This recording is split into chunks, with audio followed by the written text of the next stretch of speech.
The second one, a little bit more serious of a question, all right? This one was 2:42 p.m., April 15th, 2021, and it says, well, it finally happened, boys.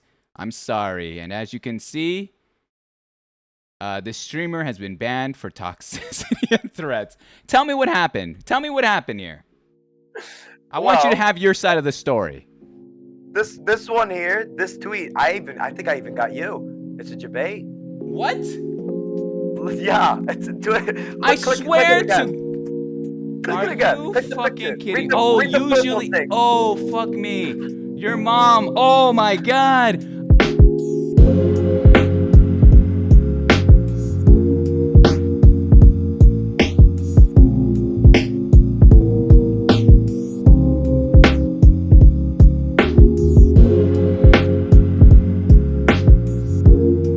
Ladies and gentlemen, Gergacion, Gerg, how you doing today? Yeah, I know how it is. Hey, man, I'm feeling good and thing today. You know how it is, lad. What time is it there for you right now, man? It's late, dude. It's 10:20 p.m., man. Oh, that's not too bad. Aren't you up like pretty late usually? Sometimes, but I have to wake up early and stuff. I have to stream for the EU boys and stuff like that. That's true. That's true. What time do you usually wake up for the EU boys, though? Your time? I wake up around 8 and I go live around like 9 or 10. Damn. Wait, stand back a little bit. I can't. I want to see the fit. What are you? This man really dressed up. You are the best dressed guest. This man is really to the nines. He has a tie. What the? I'm not. This is not for a job interview, my man. This is not a job interview. This is just a show. Holy listen. I have to dress nice. This is my graduation from when I was like 15, man. Okay. You still fit in that 15 fit. Hey, that's good shit. That's good. What? All right. Okay, listen. You gotta say it like that, okay, dude. Okay. All right. All right. I'm not swagging out. Relax, buddy. Relax. All I'm saying is, Gerg, this man looks clean, and then you look at the bedspread behind him. All right. This man is going to town on the pillows. Okay, I don't know what. calm down, okay, dude. Those sheets are so stiff. What the hell is that? Oh my gosh. Oh my goodness. That is brighter than anything else I've seen. What is this blotches? Do you see those blotches, ladies and gentlemen, that are watching this live? You don't see? Oh my goodness. Okay, it doesn't help seeing that.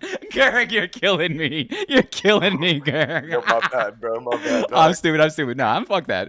It's fine. Show your shit. I don't care.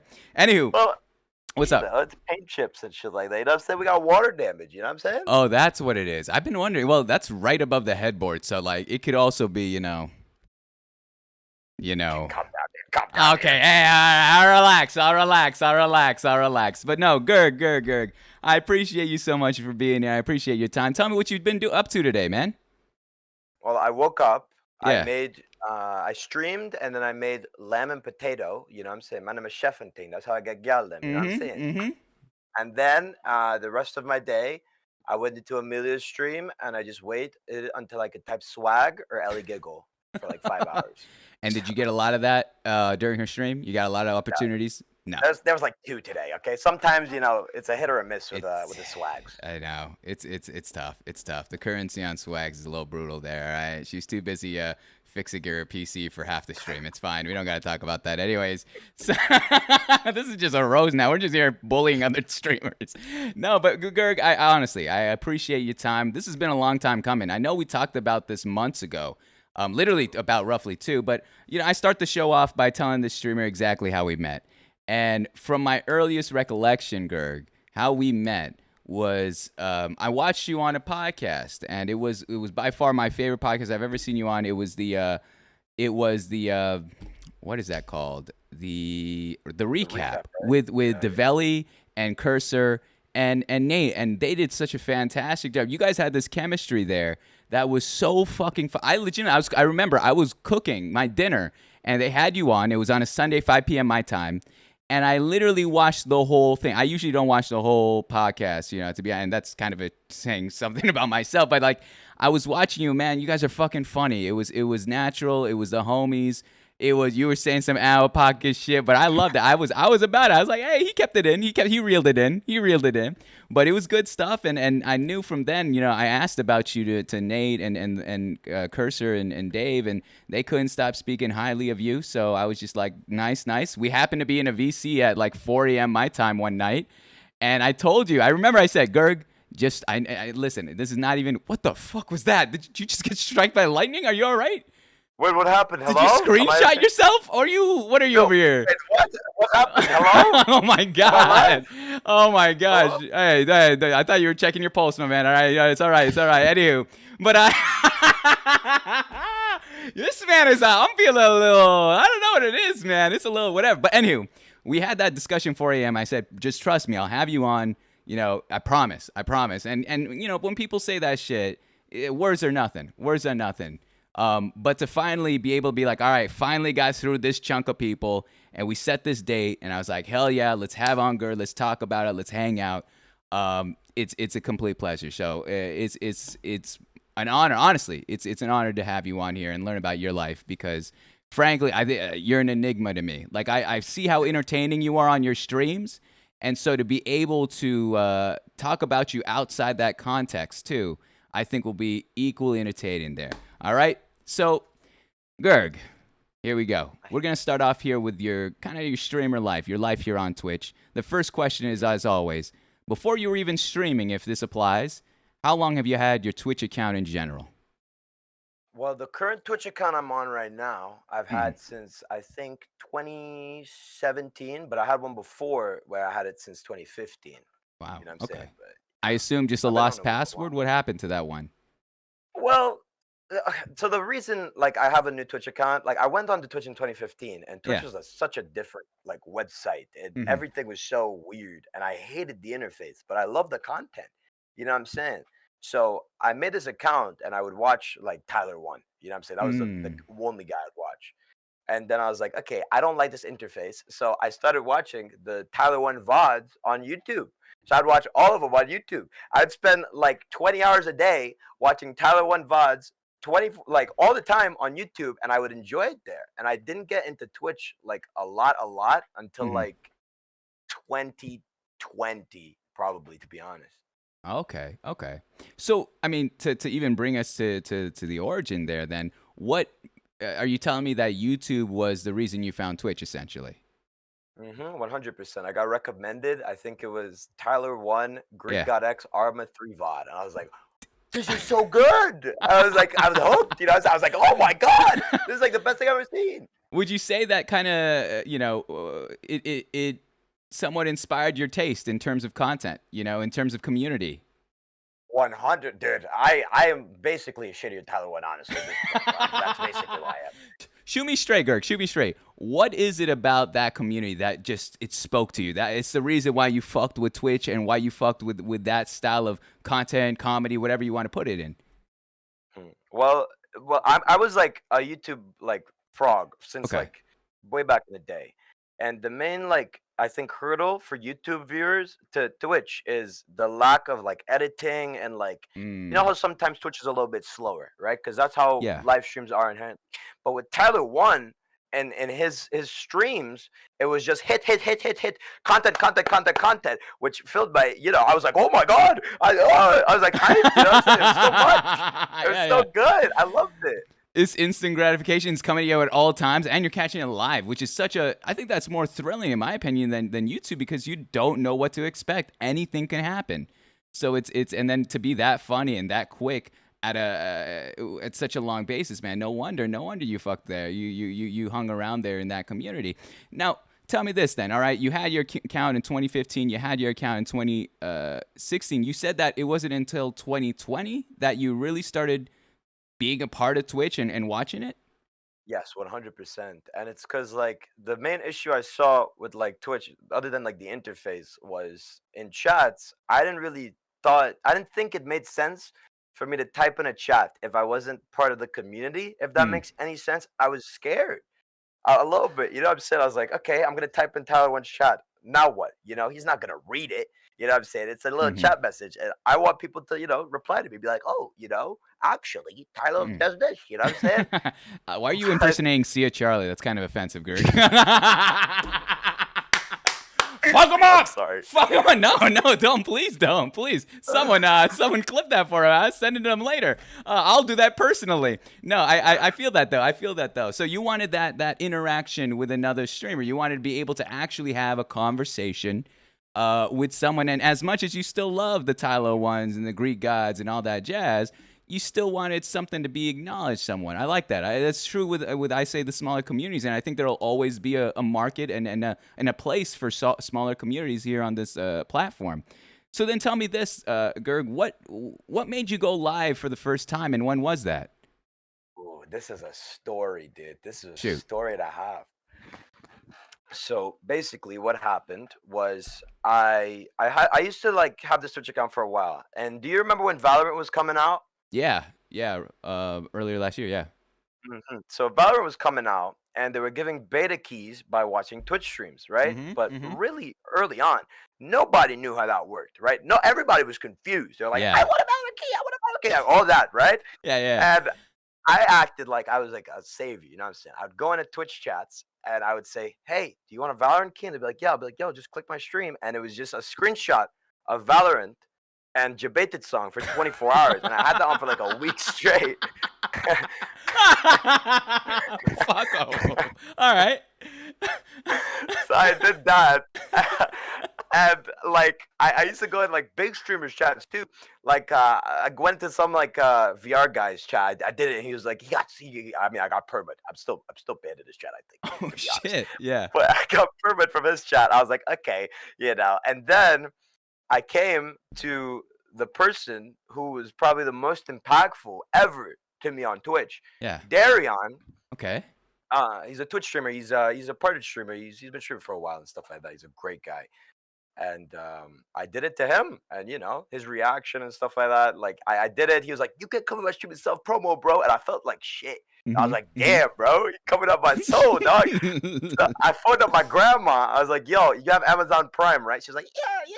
And then she gave me the password. You know, I linked it up. I did Twitch Prime, and I subbed. And he's like, "Bro, I was just kidding, bro. You didn't have to do that, bro. I was just trolling. Everybody go follow." Of course, he says it after I sub. After I sub to him, by the way. Okay. Yeah. Yeah. Such a jackass. But he did that, okay? And I subbed. I fell for the bait. I subbed. And yeah, I thought he was cool. And I joined his Discord and all that, you know, and then that gets into like me streaming further and stuff like Yeah. What? Wait. You literally started streaming to debate a bunch of people to hang out your stream to get a possible key drop for Valorant, correct? Are you kidding that. me? Yeah. Are you But that kidding wasn't like me? the serious start, you know what I'm saying? I was like, you know, it was like the first stream I did, you know what I'm saying? I gotta ask, how many? Do you remember how many viewers you had at the time? Like how well it worked in terms of debating people? I remember the first like not viewers, but you know how Twitch has like the views stat? Yeah, yeah, yeah. I know I debated 100 people for a fact, right? Like Yo. 100 people exactly. Uh huh. But I had like 2 years. You know what I'm saying? But hey, That's it was a so start. funny. No, Okay. it's a start. It's a start. So then, when you went from there, all right, when you went from your, this is like the origin of the fucking Joker right now. I'm terrified to find out where this goes. So you went from there, and then what made you take it a little bit more like, let's give it a shot. Let's actually try to go live, put face cam, and create in this space of yours. Well, to be honest, I like never thought of like streaming like seriously, right? Uh huh. Because you know, it's like I'm a guy from the Caribbean. Like, who's gonna watch a little Trinidadian boy stream on Twitch? You know what I'm saying? Like, no offense to me, you know what I'm saying? But come on, dude. Hello.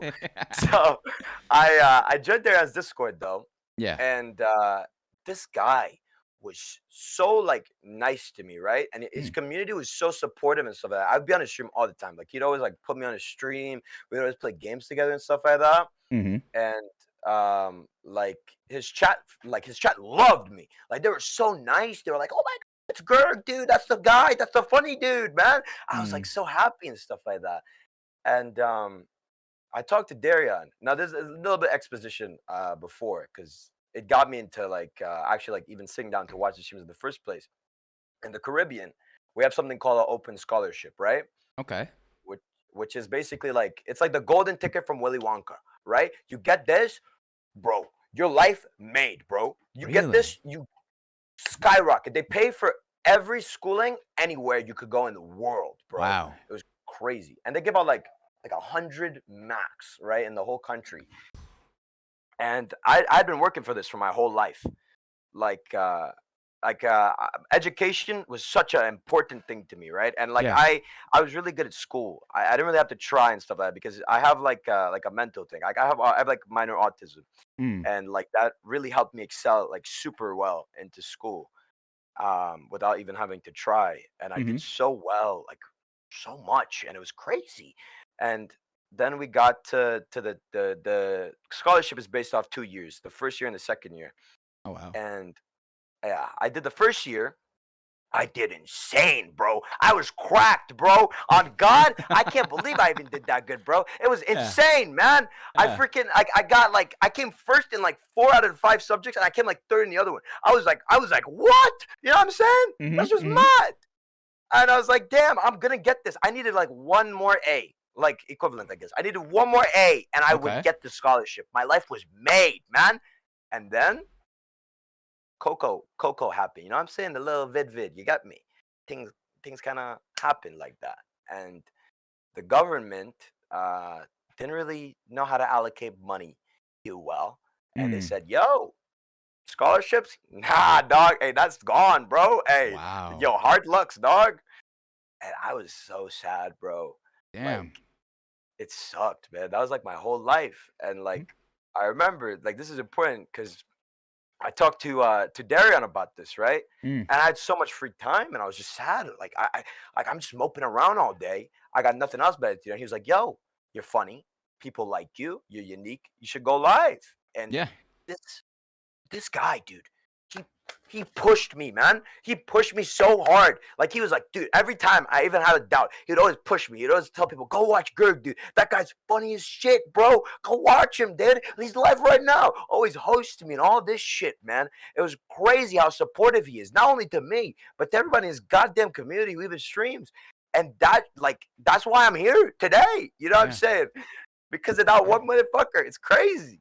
You still see him today nowadays? Of course, he's my best friend. Good. Wallah, he's one of my best Good. friends. Good. Good. Good. Yeah, that's amazing. It's amazing what people, even worlds away, can do to you and inspire you. And having someone like that, if anything, it's gonna sound odd saying this, but like it almost is more inspiring to have someone that you don't have any relation to. You're not even like blood. You're not family. To say that they believe in you and they see something in you that you don't see in yourself, and maybe you needed that extra push to finally, commit to something or give it a shot at the very least. So that's really awesome. Tell me then, when you decide to go live after the prank stream, and actually, do you remember what your first stream was like? What were you doing? Well, oh, jeez. Okay, well, I used to make my voice lower because I was nervous because of how my voice sounded. Yeah. So, Okay. I used to do voice acting and stuff like that. So I know how to like manipulate my voice. So I used to go live and I'd be like, "Yo, what's up, guys? Y'all doing all right? Yeah, I know how it is." You know, so this is how I talk on stream, right? Yeah. Okay. Yeah. And I would do that, and I would play Tetris and RuneScape the whole What time, the dude. That was all I fuck? did. Oh, this give me. I'll send you 24K for lobbies. Like, how long did you keep that shit? How long you keep that bit? Oh, dude, I kept it for like 8 months, man. 8 months of ruining your. And how long are you live for? I mean, like, anywhere between like 1 hour to like, 9, you know? And you're. What the fuck, dude? How are you keeping your voice that low for hours on end? For what? For the keyboard kids to not pick on you? I was scared, man. You know what I'm Yeah. saying? It was Yeah. scary. You're right. You're right. When did you recognize that you couldn't keep the bit any longer? Well, I put on face cam and I was like, okay, well, if I stream and I look like this, I'm just like this the whole time, they're gonna be like, okay, something's up. You know what I'm saying? Like, obviously, Yeah. that's not you. So it was like I put on like the face cam thing is like a like crazy thing. Like I used to hide my face, like nobody knew what I looked like. I was Mm-hmm. terrified, right? Mm-hmm. Because like I'm a handsome guy. I don't want too many girls coming Stunning. at me. Exactly. Like look at me, I'm drippy. I You don't know what know I'm if that saying? PC has water insurance, so you gotta take it out. You gotta chill out. Oh, So then what happened?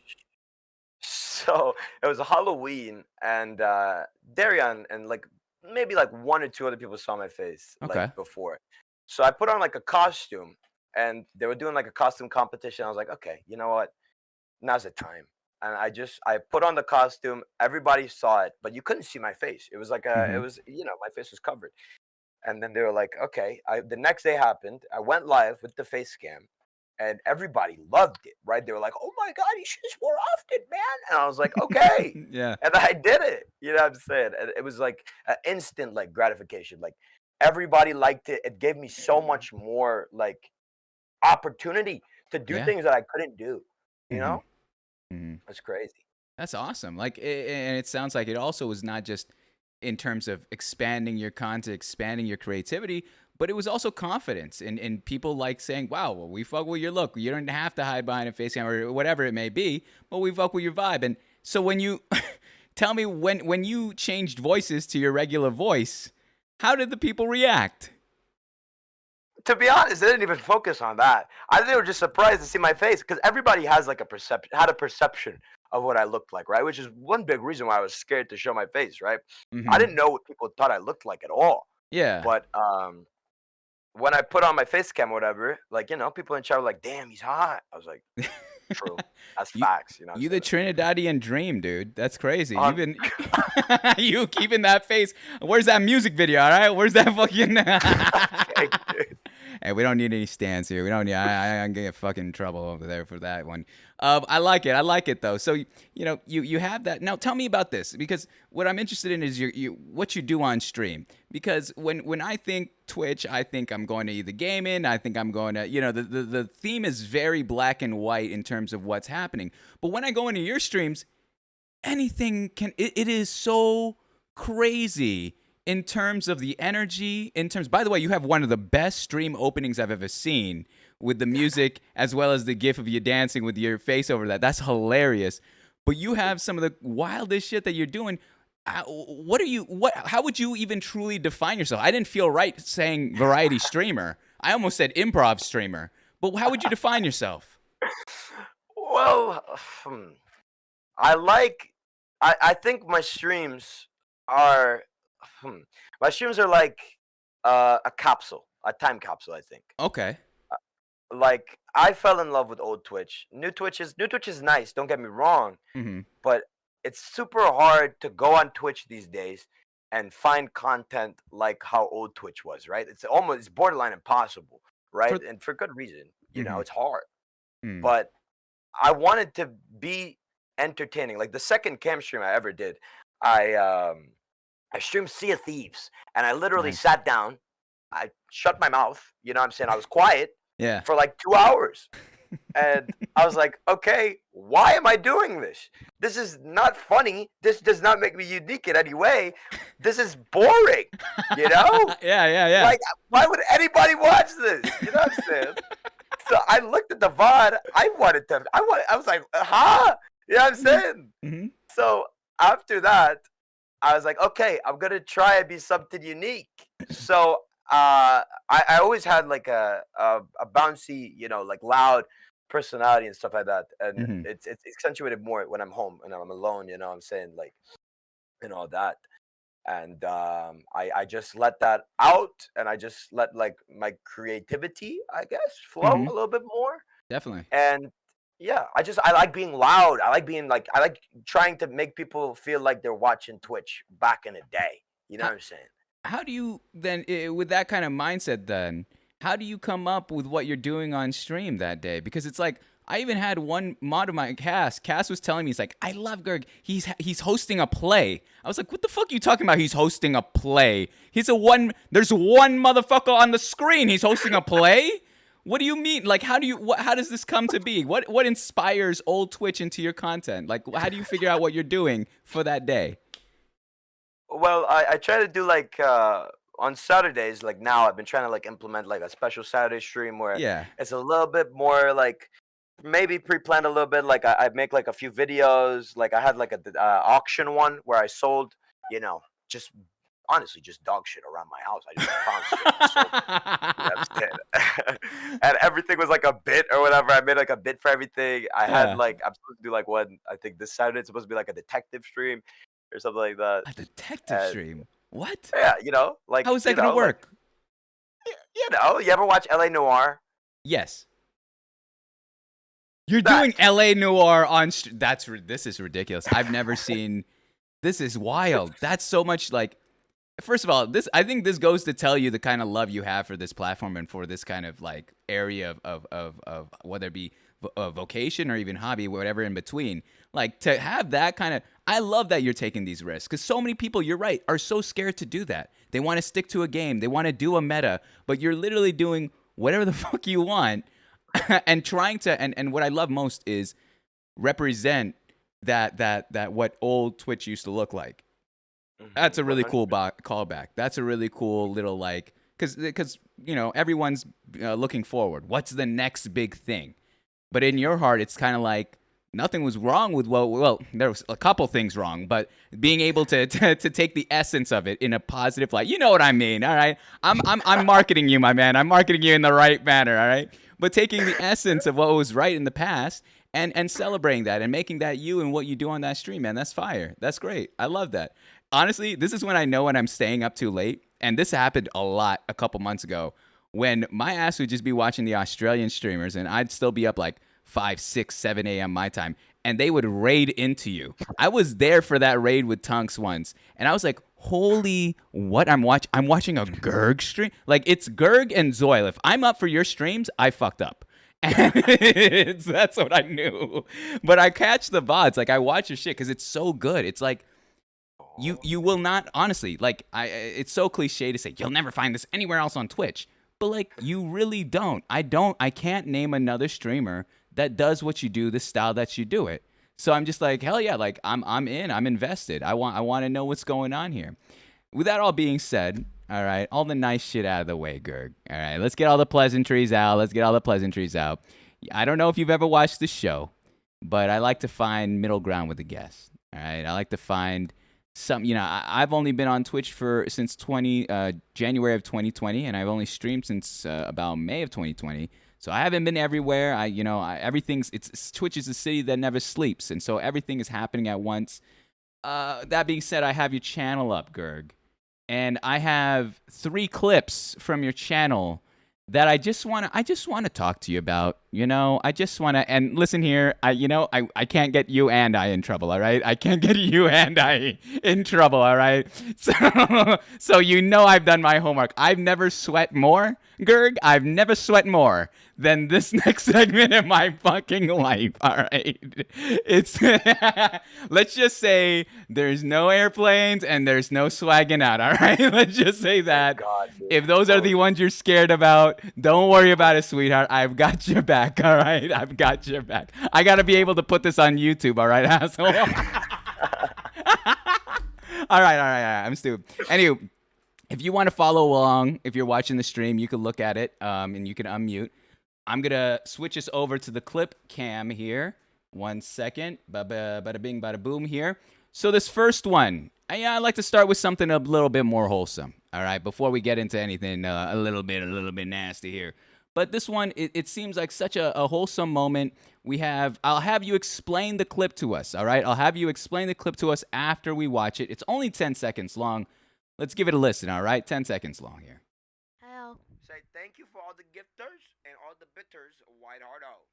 Thank you for all the gifters and bitters, White Hardo. You're cringe, by the way, George.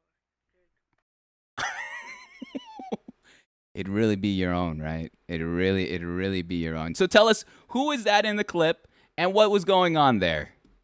Okay, so that's my little cousin. Okay, his name is Jude. Okay, but everybody calls him Mini Gerg because he looks like me, but a little bit, scuffed. You know what I'm saying? Because I'm so handsome. Scuffed? Oh my god, you're ruining a child, Gerg. He's not even here to defend himself. He's gonna take over his stream, but I'm too old. They can't. Okay, fair. Yeah. But I was just he comes in the room dude. He's so. This kid is such a content fiend, dude. He talks smack off stream to me. He's like, like people come to your stream to watch me. Actually, I'm like, hello. Like he has an ego. Yeah, already? He got ego already, my man. Already, yeah. It's crazy, man. What? But, What?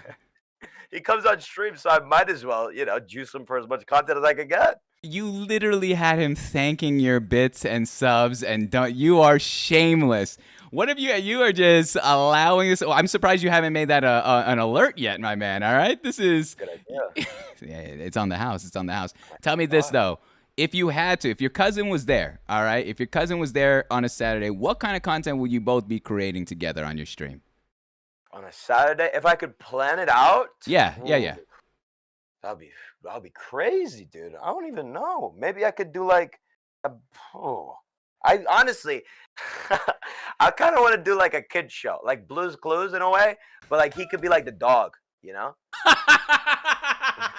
You've That'd ruled. be good. He'll be the dog. There's no other. He couldn't be Notebook. He couldn't be like your sidekick. He'd be. I mean, I guess Blues was the sidekick, but like the fucking dog. Yeah, he'll be the dog. That's funny, man. What cut does this kid get of your 1,000 bits after that shit? It's a tight ship. Hey, we It's ain't a tight. talking about that. Hey.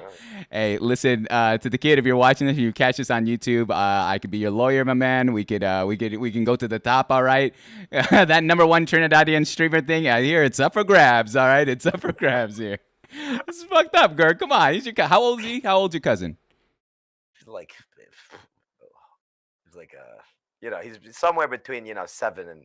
You don't 7 and even. 13. He's your family. How am I You're supposed to know using his him for age? content. You don't know his age. How am I supposed to know how old he is, man? I don't know. Okay, Oh he didn't my come out of gosh. me. Oh, okay, buddy. I hope that's that. How old is he? I hope that's the last time you have to hear that tonight. All right. So, anywho, Adorable. Honestly, timing wise too for your cousin, hilarious timing. Calling you cringe on that. I love that. But that's the first clip, Gerg.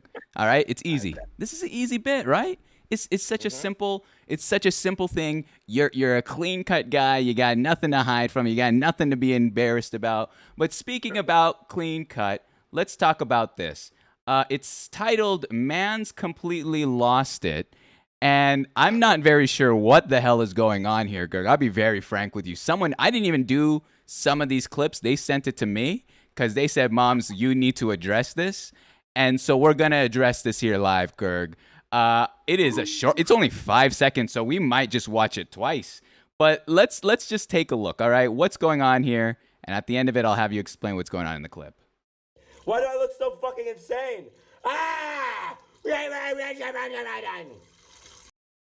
One more time. One more time for the boys back home. One more time for the troops, all right? It was 4th of July recently. One more time for the troops. Why do I look so fucking insane?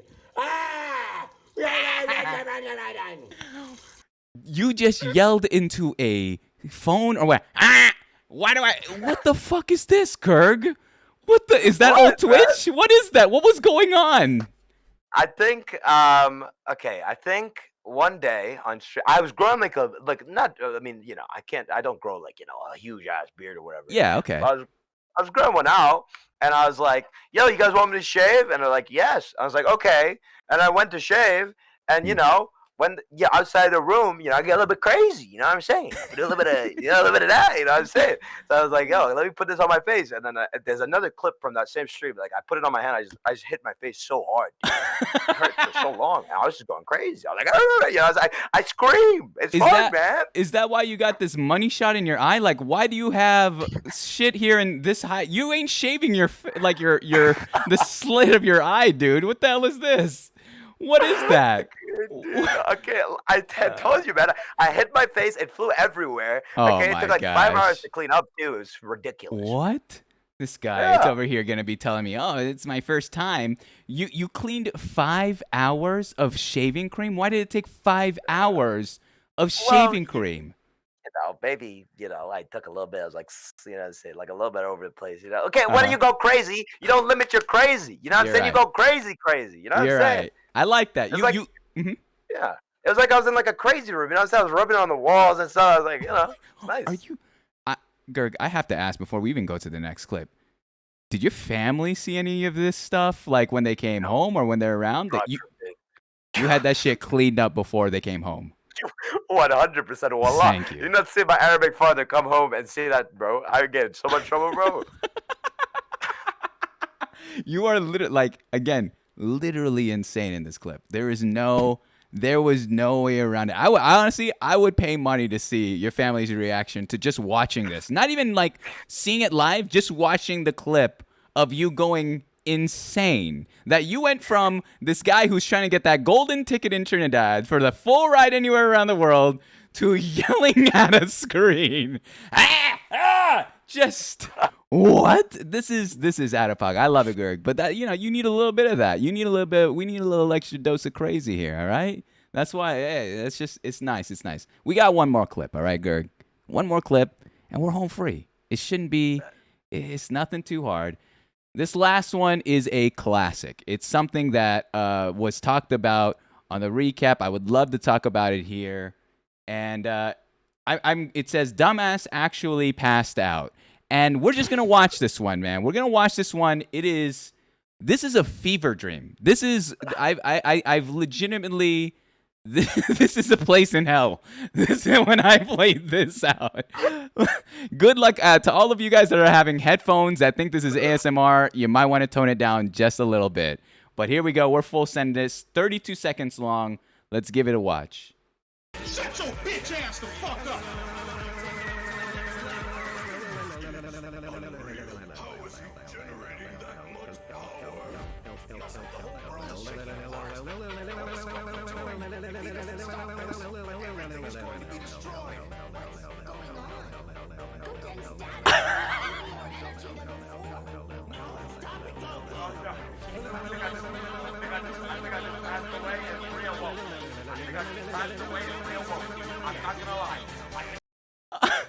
What the hell, Gerg, was that?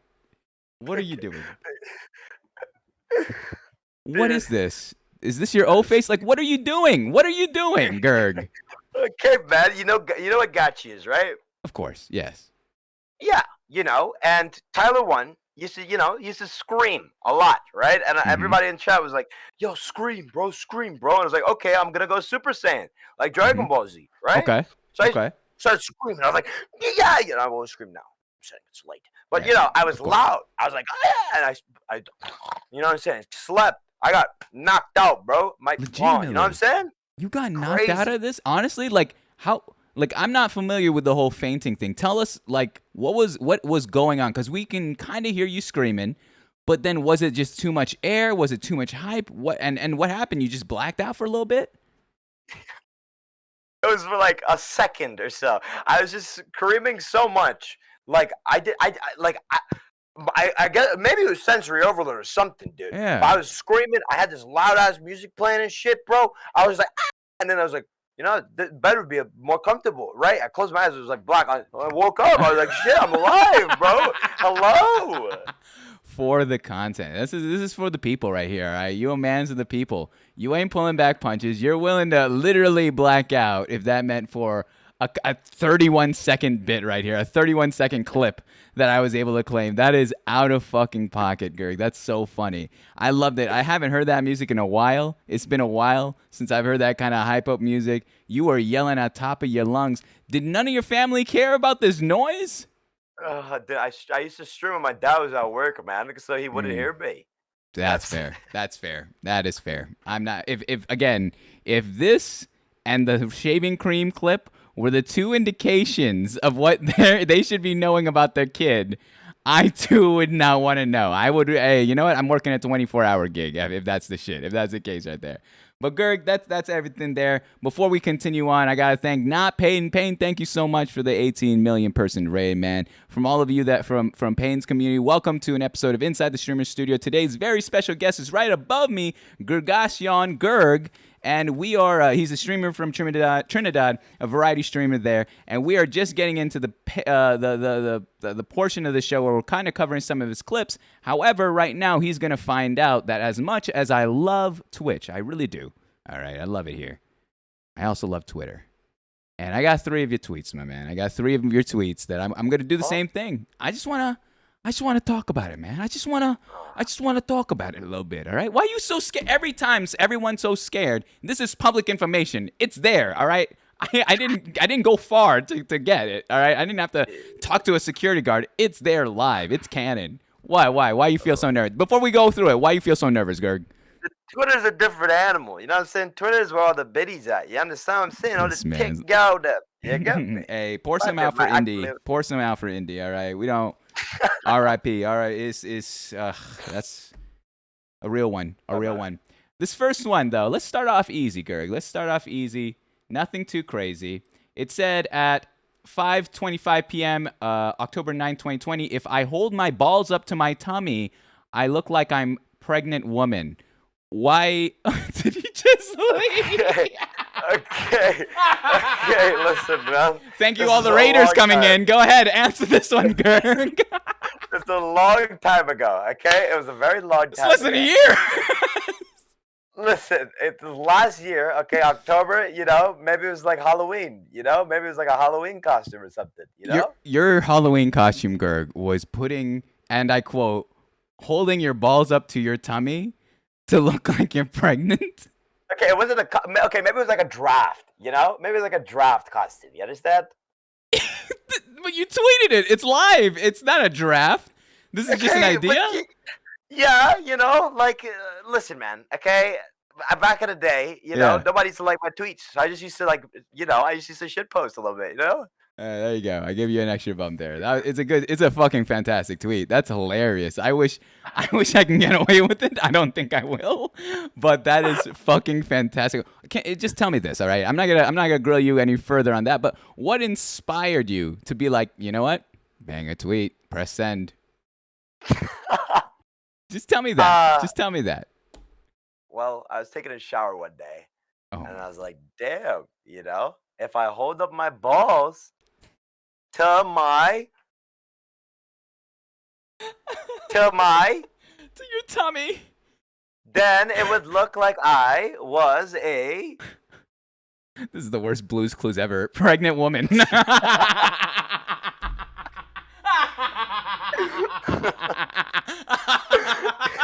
That was, you know what? You know what? Do the Blues Clues stream. You're right. That worked perfectly. That was beautiful. Yeah, honestly, that was fantastic. All right, Gerg. That's the first one. All right, that's the first one. It's easy. It's easy, right? We just taking care of you. We got no. It ain't that deep. It ain't that deep. The second one, a little bit more serious of a question. All right, this one was 2:42 p.m. April 15, 2021, and it says, "Well, it finally happened, boys. I'm sorry." And as you can see, this streamer has been banned for toxicity and threats. Tell me what happened. Tell me what happened here. I want you to have your side of the story. This one here, this tweet. I think I even got you. It's a debate. What? Yeah, it's I swear to. Click Are it again. you Click the fucking picture. kidding? Read the Oh, personal usually. thing. Oh, fuck me. Your mom. Oh my God. I thought this would. I swear you got banned recently. Wait, did you not? I've been living a lie. No, I did get banned, but Thank you. this I is thought before. so. Okay. Well, now I don't look like an asshole. All right. I did a little bit of research. I knew your ass got a little bit. This is because here's the thing. Okay, Charlie did say, "Fuck off, dude. My heart legit dropped." Okay, damn it. In 95 shows, I thought I can get away with it. It's kicking in, guys. It's kicking in. I need to find a replacement. Tell me this: the original question or the original topic was pointed though at the mentality of what happened during that time you did get taken off. I was shocked. Because it happened pretty recently after this tweet.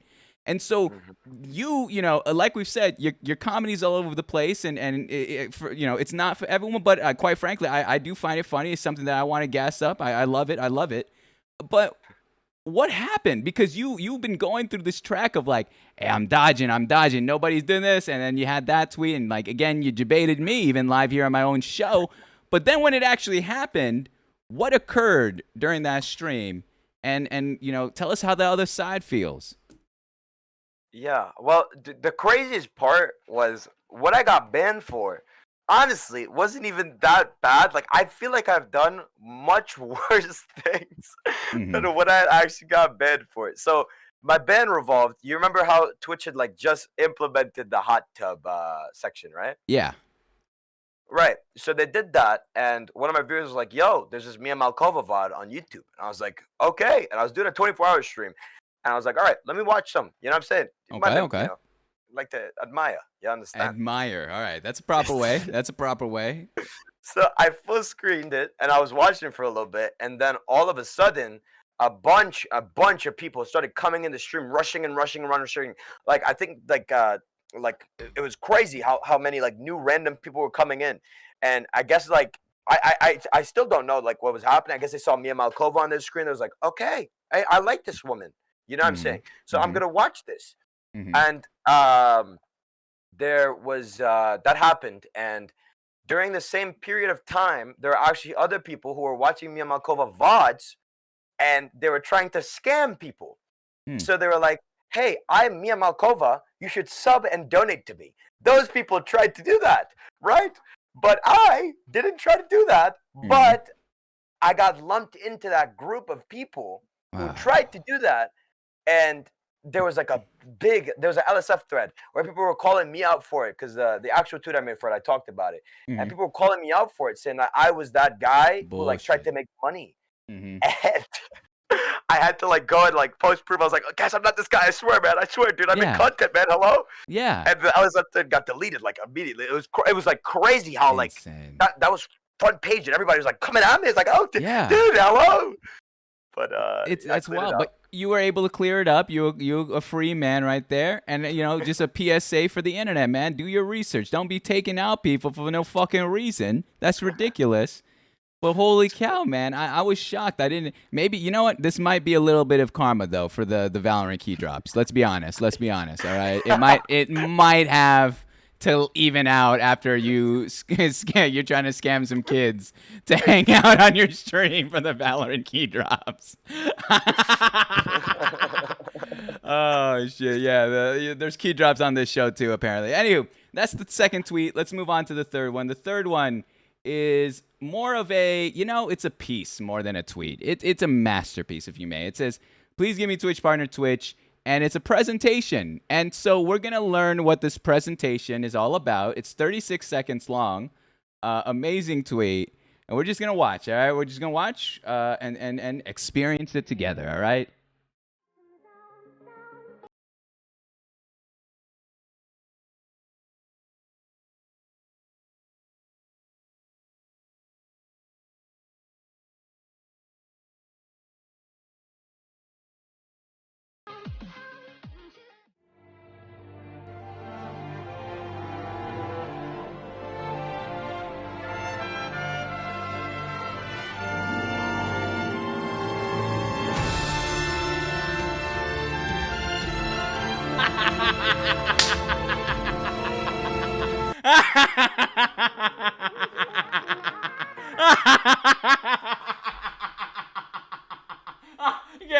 Gerg, what the hell is this? What the hell is this tweet? Who made this? And just the creme de la creme right here, the KO. That was made by Flinkster, okay? That was like the first video of many. This guy, he makes like a ton of videos for my community. It's crazy, by the way. Also, I'm not balding, just to make sure. See, I'm not balding. Then what was happening here? Is that Photoshop? What is this? What am I looking at? Of course. Might be a hat. It's a hat thing.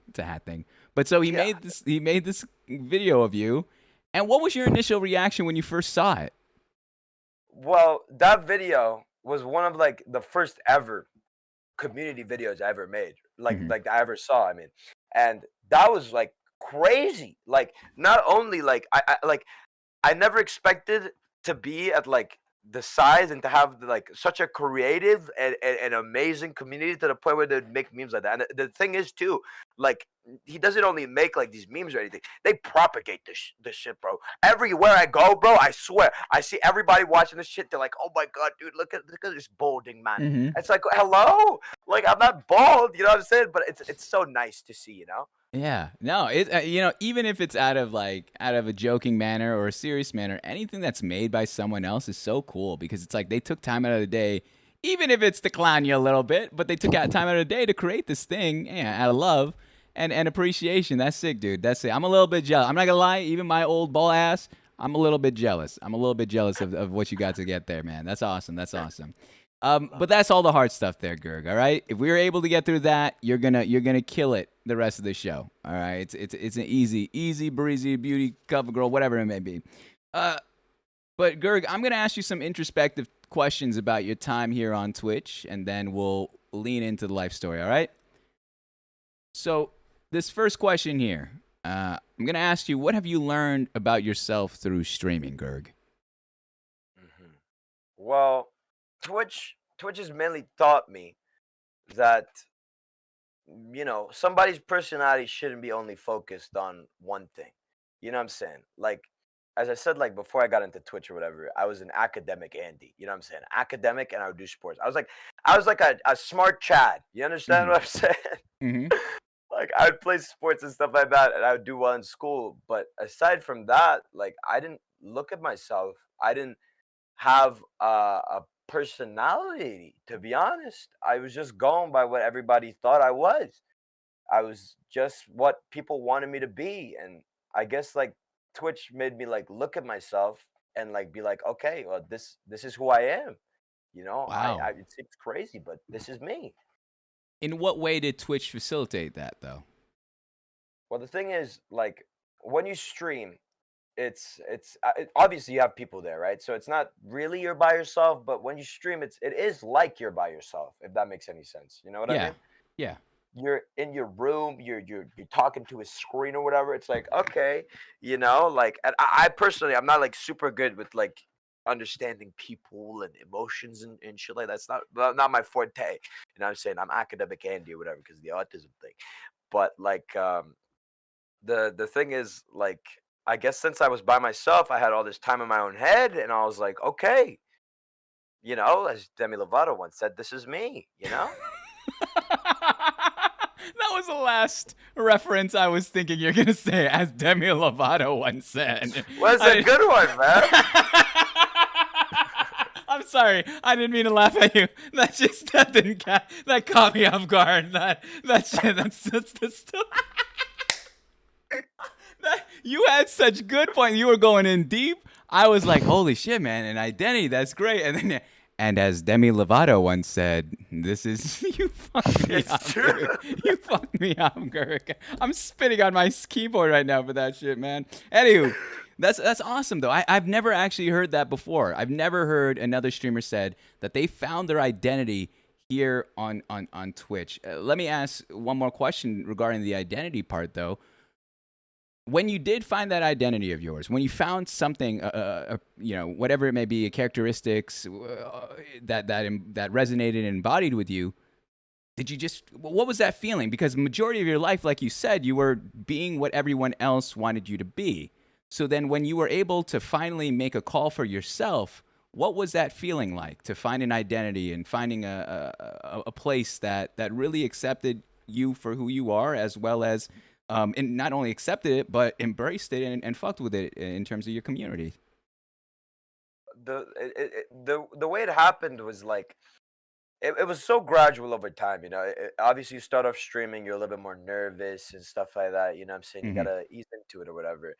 But like looking back, like now to like how I used to be, like even on like my first streams and stuff like that, it's crazy to see like just like how much personality and stuff I got from it, and it kind of makes me feel like a little bit proud of myself. You know what I'm saying? Like, I don't like hyping myself up. I'm humble Andy, of course. Like, of course I'm so humble and awesome and cool. Mm-hmm. But like just the fact that I can look back on myself and feel some sense of being like proud of my modern day self. It's kind of crazy. Mm-hmm. Yeah, that's awesome. And I love it. I love it so much. It's that growth in you and that evolution or a little bit of maturity. Yeah, it's gonna be weird saying maturity after we watch all those fucking clips and tweets, but it's finding who you are. Well, I to be honest with you, Gerg, like majority of our interactions have been outside of your stream. And who you are outside your stream, it's extremely surprising. Because, like, and I don't mean to be like one of those stans or fans or whatever that just like, oh, a streamer is this, therefore they're this too. Like, there's a lot of range that you have as a person. And it was like when you first joined a VC call with me, and I believe I was like in Nate's Discord, I was shocked. I was like, this is the same guy that's passed out, that's yelling some certain things that I don't know if I'm allowed to say. It's just too much swagger, if you may. I'm not gonna, we're dancing on it. We're dancing lightly around it, but I was shocked to find how even keeled and like you came in. I was expecting you when I saw your name join. I was expecting you to scream in my ear, and you're just like, "Oh, what's up, guys? What are you up to?" I was like, "What the fuck? Get on! What the hell is this? What is it? This is crazy." A lot of people tell me that, to be honest. Like I think I'm very different on and off stream, Mm-hmm. like 100%. But it's because my stream's like the place for me to be high energy, always entertaining and stuff like that. But Yeah. I'm human. Sometimes I can't be. Let's lean that into the next question here then. How would you describe your streaming style? And if I may tag a little extra question on that, would you say that your streaming style, you also have a character that you play because you're so different than who you are on stream and off?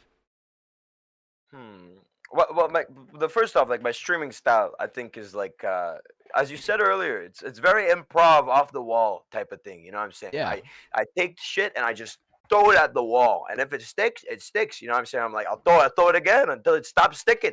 You know what I'm saying? I just love trying new things, man. It's so fun to me to just like try funny things to do. You know what I'm saying? And it's even better when people like actually like actively like it. You can tell, like you look at chat, they're like, oh, mega lol, mega lol, mega dance, mega dance. It's like, hey, you know what I'm saying? This got a little something to it.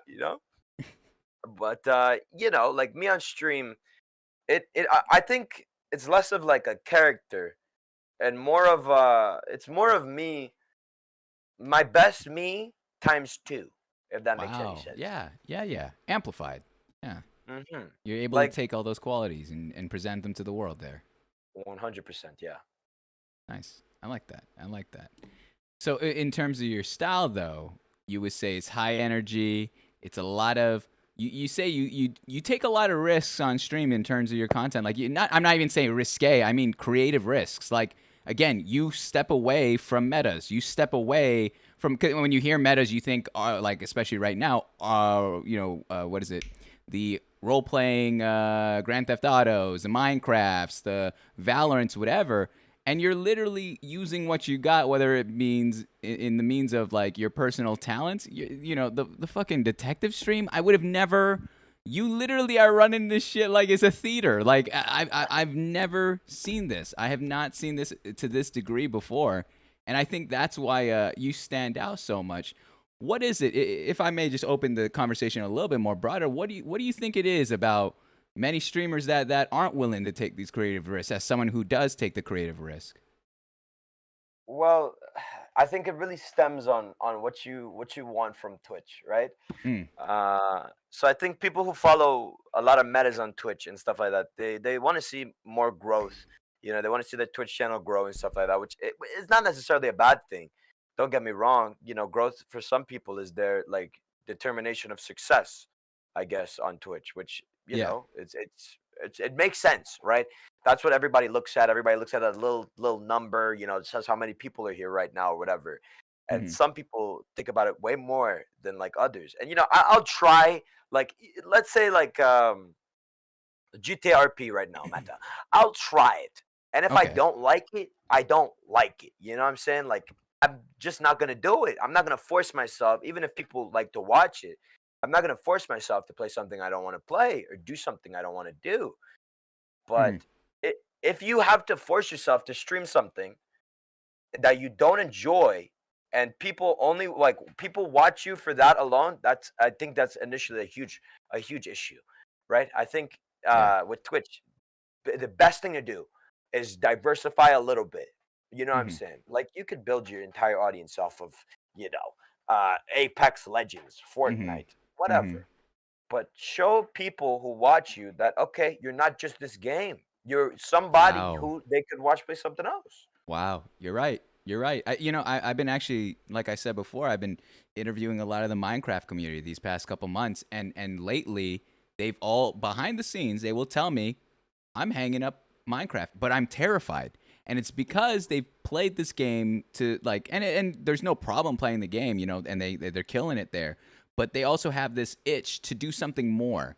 But then there's that fear where it's like you haven't trained your audience to understand that. And so when you don't train your audience to understand that, then when you do make that change, boom, people will leave. No one saw it coming and they're shocked by that. That's why I think you're in such a unique territory where it's like you can do what you do in terms of those very creative Saturday streams.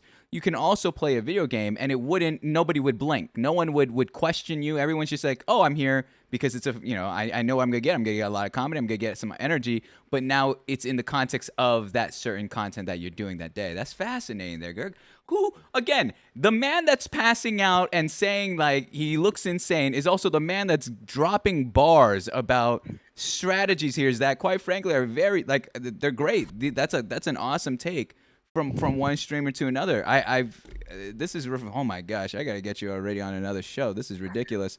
I haven't even fucking finished the first segment, and I'm inspired already talking about Twitch with you. Let's talk about your community a little bit, Gerg.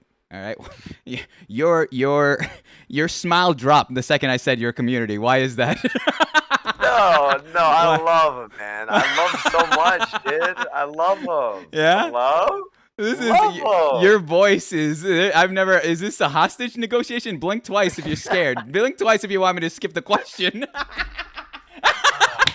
So's my eye, dude. So it's crazy. It's crazy, dude. It's insane.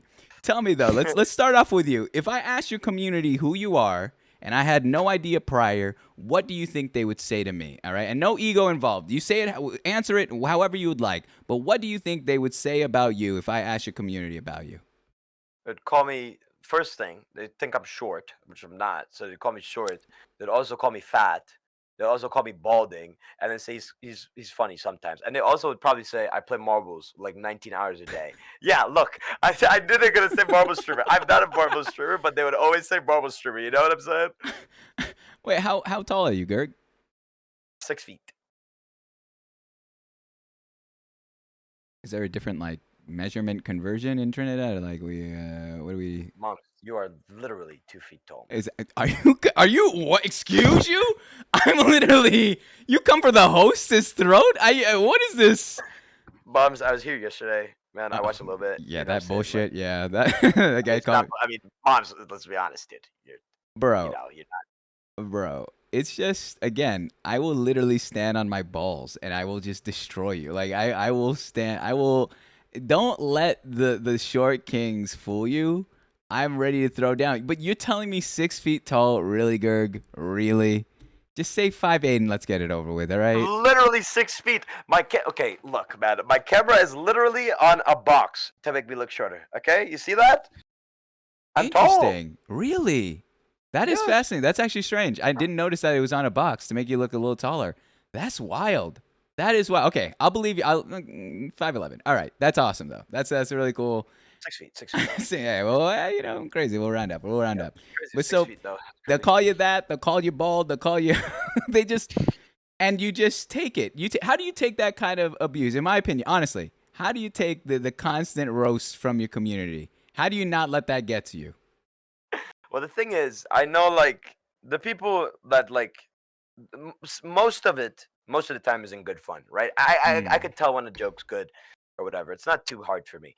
But Okay. when it's like genuinely toxic, like Mhm. we don't allow that at all. You know what Yeah. I'm saying? Somebody's genuinely toxic, we get them out of there. Just Mhm. get them out. We don't want that. Like because and like people say fake toxicity could turn into real toxicity, and that's true. But I think there's a big line we draw where I'll get real with them sometimes. I'll be like, yo, calm down, bro. Like y'all Mhm. getting a little bit out of pocket on me. You know what I'm saying? I'm Yeah. finna ban a few fools. You get me? And I actually saw this once on your stream live, and you were, and I don't want to get into too much details, but I want to gas you up because I respect the hell out of what you did.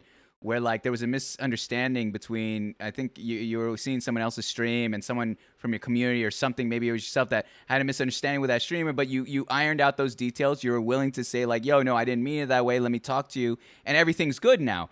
A lot of people won't do that. A lot of people will either just allow beef to fester or allow shit to be unsaid. But for you to rise to the occasion and be like, yo, no, it wasn't that deep, or it wasn't like that, or like, I apologize, how simple a fucking apology is, and move on. It's surprising how hard an apology is to people here on the internet. It's the internet. You don't even have to say it in fucking person. But like you stood up, and I apologize. I appreciate that. I apologize. Oh my gosh, I think I'm getting preemptively apologizing. But I appreciate that out of you, man. That was a lot of like I saw that in you, I saw that in Charlie, and that's why I like it stuck out. And I think you not even you. I think we as a group of people, or we as viewers, I'll count myself as a viewer.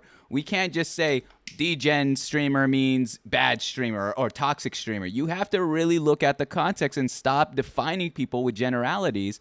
Because, you know, again, we may have shown all the clips of Gerg being out of pocket, but that's not a definition of his character. And so that's why I was so fascinated by this show with you, because of the type of range you have as not just a content creator, but as a person, that you're able to make those jokes. Like you said, you came from the, you know, the Greek, the Erobs, and yeah, sometimes they kind of pop off a little bit.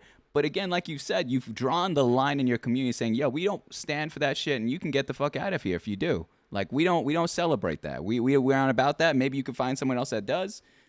Even so, you probably shouldn't. But that's dope, Gerg. Honestly, that's a lot of respect there, because you know a lot of people worry about the view count and they're like, no, I'll take everything I can get.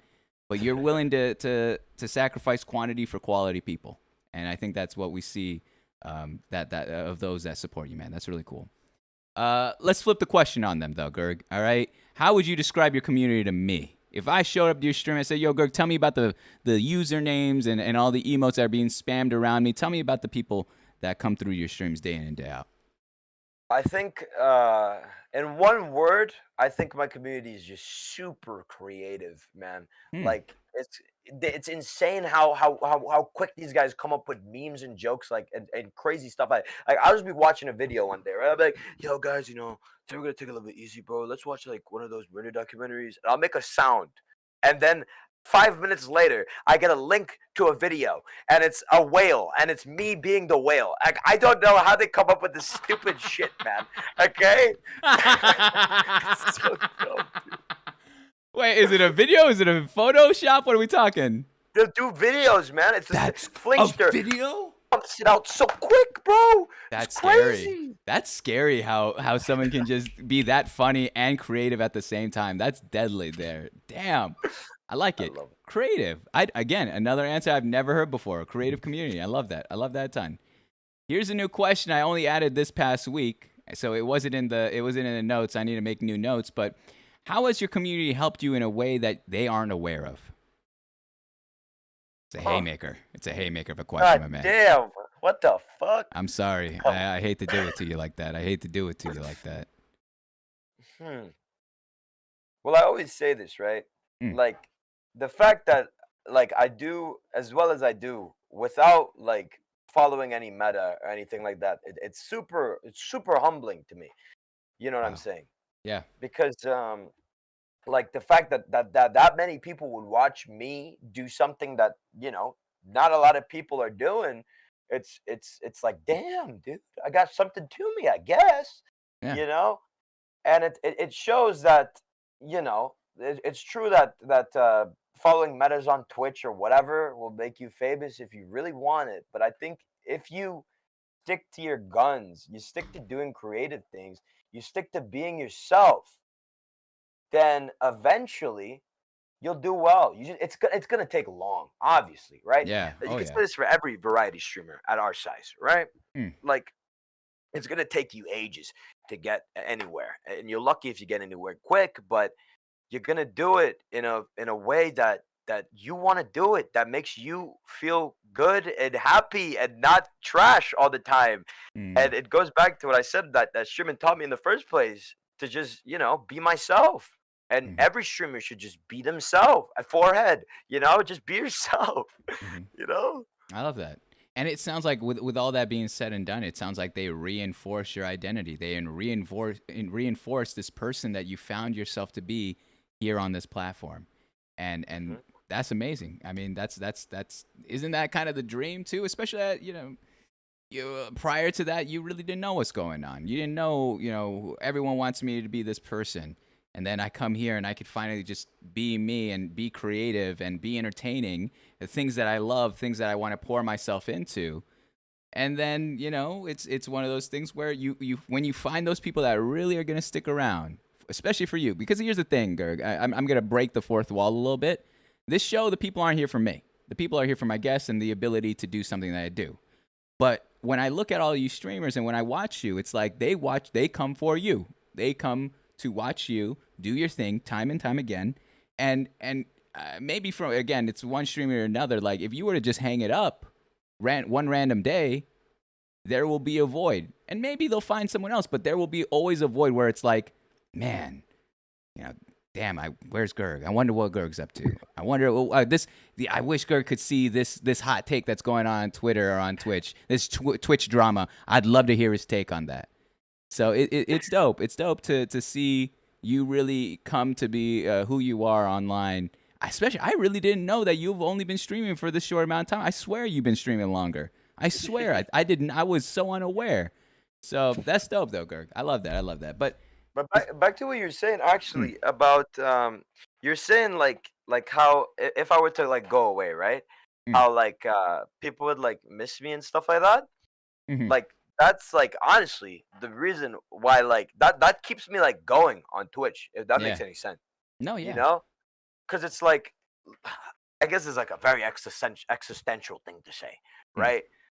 But I think people are gone not when they die, but when they're forgotten. I agree 100%. That's so why I record. Exactly, dude. Yeah. So like if I could make somewhat of something on the internet and I live on in people's memories or Twitch or YouTube or however long the internet goes for, then I'm not dead. You know what I'm saying? I'm alive. You know, I like that. Exactly. I mean, the best example right now of that is Byron.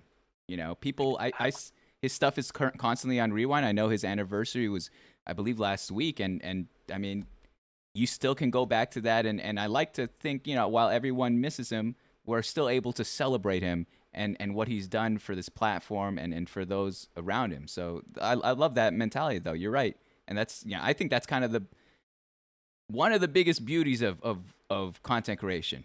And why I want to be a part of that. And it sounds like you yourself, too. And you're good at it. I mean, most of all, you're good at it. I think everyone wants, we can all say that, oh, I want to do this thing here. It's a legacy, this and that. But you also kind of got to be good at it. You can't just, it's tough. Everyone can buy the equipment. Everyone can buy the equipment. I've seen people with the nicest fucking setups. And then nothing they're doing. I don't understand what the fuck they're doing. But with people like you and I'm gonna lump you and I together with that, Gerg. We could do a lot with a little. All right, we could do a lot with a little, but it's that passion in the heart of us to want to go live time and time again and entertain. I love that, Gerg. Damn. And that's the first part of the show, dude. It's as easy as that. It's a breeze. Are you cold? Are you all right? What's going on? I'm looking at you. Oh, wow. This man is just jamming now. He's jamming. Gerg, do you have to use the restroom at all? Do you have to get some water or anything? I could pee really quickly. Go ahead. No, because I have to go pee too. I have like 3 bathroom breaks installed, so this is one of them. So okay. I'm going to speed. I can speed run a pee. You don't have to go fast. You don't have to go fast. Take your time. There's no time limit of this show. Hedgehog, man. Okay, it's like a game to me. Go ahead. Go pee. All right. Go. Just wash your hands, man. Just make sure you wash your hands. That's all I. Well, okay, that's arguable. You know what I'm saying? Okay, well, I'll go. Shouldn't be. It shouldn't be. Arguable. This man literally sprinted.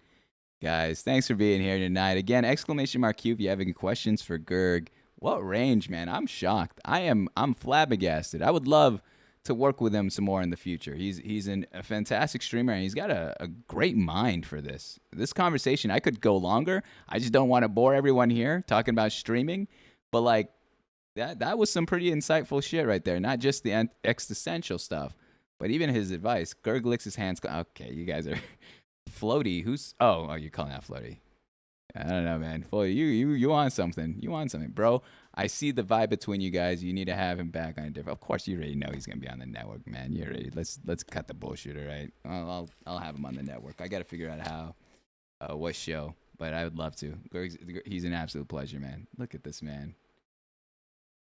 It's not even that late. Like it's like what 11 now? 11:30. What the hell are you doing? What is this? What? Oh, I thought my camera was off. You are. That was one of your clips I really wanted to do, where it's like streamer forgets cam is on, or streaming, and I saw you watching this one lady show. I was like, oh my god, this is too. And that was not even you. That was your community that clipped that perfectly. And there's so many clips that I saw. I was just like, I want to use this. I know I can't. I want to use this. I know I can't. I kept sending it to Yao. It's like, Yao, do you think? He's like, moms, no. All right, moms, not even close, moms. Anyways, I'm gonna take a piss. I'll be back in a minute. Go ahead. The community is yours. They're your people. Talk to them. It was popping fools. Hey, how y'all fools going? I understand how they. Hey, how y'all going? Hey, how y'all? Hey. Shut up. Hello. Try hard. Hey, you know. Hey. Try hard. Hey, listen. Y'all better be goddamn respectful in this bitch. Understand what I'm saying? Hey, y'all behaving today. Okay, I see that. Hey, what's up? I hope y'all having a good day. Y'all behaving. It's late as fucking at night. Shaniqua's coming over in like 5 minutes, bro. And by 5 minutes, I mean like 2 hours. You know what I'm saying? She's gonna sloppy. You know what I'm saying? Twerk?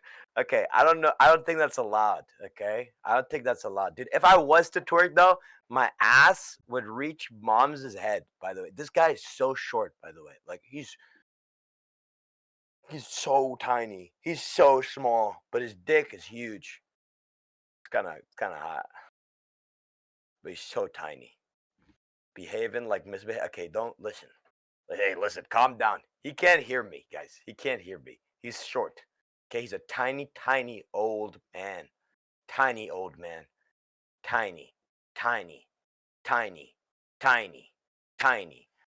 Moms, if you can hear me, you're a tiny old man. You hear me, boy? Tiny. I really hope. Okay, wait. Now I'm actually kind of scared he can hear me. Okay. Look, he's not that tiny. Okay, 4 feet's not that bad. Skid's around that height too, so it's not that bad. You know what I'm saying? Tiny. Listen, calm down. Do you like kombucha? What is kombucha? Is that like bukkake? What's that? He can? He can't. You're trolling. Okay, Skid, you're also short, man. Gerg, 5'8", right up to 5'10", 6 feet with shoes on. Okay, I'm literally 6 feet sterling. I could take off every inch of clothes I have. I'll be 6 feet. Hello? Hi, Cass. How you guys doing, though, man? No cap? True. What is that? Bukkake? Kombucha? Is that bukkake? That's like bukkake, right? What are we fighting? Cass, I don't like you. Okay? Cass, I don't like you. Take off clothes then? Okay. Listen, I dressed fancy today. What's up, Didi? What's up, Floaty? What's up? What's up, Devo? What's up, Dave? Do you like Sea of Thieves? Why would you ask me that? Hello? Is it because I'm from the Caribbean? Hello? What's up, Faraz? You don't like Cass? You just kind of smell it. What is this clip? Hello? Talking shit? Wait. Who's talking shit? What? Talking shit. Who's talking Yes, shit? your chat's weird, man. They kept calling you short. Cass is okay. Yeah, fuck that. All right, I Yeah. thought you were calling out Cass. I was like, what are you talking about? No. I was going to throw hands with you. I'm about to throw No hands. way.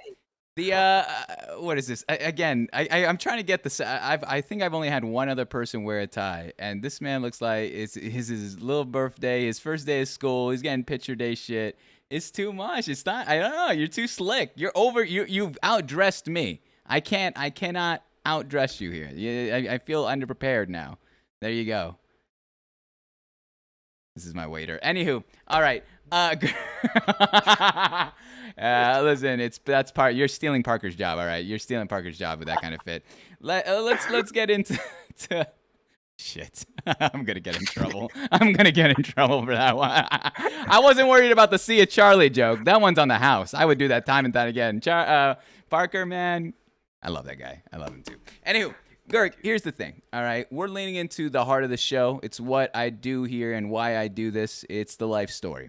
And so before we get started here, I'm going to explain to all of those that are watching here live on Twitch, those that are watching on YouTube in the future, maybe listening on Spotify, and to you yourself, I'm sorry, yikes, just wilding out with that shit, but you yourself, that you need to know this, specifically about this part. But any person, whether they are a content creator or not, that's willing to share their life story is very courageous, man. And it should be held to the highest degree and highly respected and honored. And I'm not someone that's trying to, to wild out on this section. I'm genuinely, holy cow, curious about your life. That being said, in the nature of my job, I will be asking follow-up questions as much as I can in order to best plate your story and put it as clearly and concisely as possible, not just for you, but for myself and those that are watching. That all being said, if there's any question that might be too far, too deep, too personal, feel free to either give me a non-answer. Feel free to tell us to move on. Feel free to not even answer it at all. I have no problem with that. It's my job as the host to facilitate the conversation and to be able to adapt with it on the fly. And so I'm giving you complete control of this part of the show, again, because it's your story, and share as much or as little as you'd like. That all being said, the first question is always the hardest. It's because it's pretty much the most dox-worthy question. But, Gerg, where are you born and raised? I was born and raised in Trinidad and Tobago. Smiley face.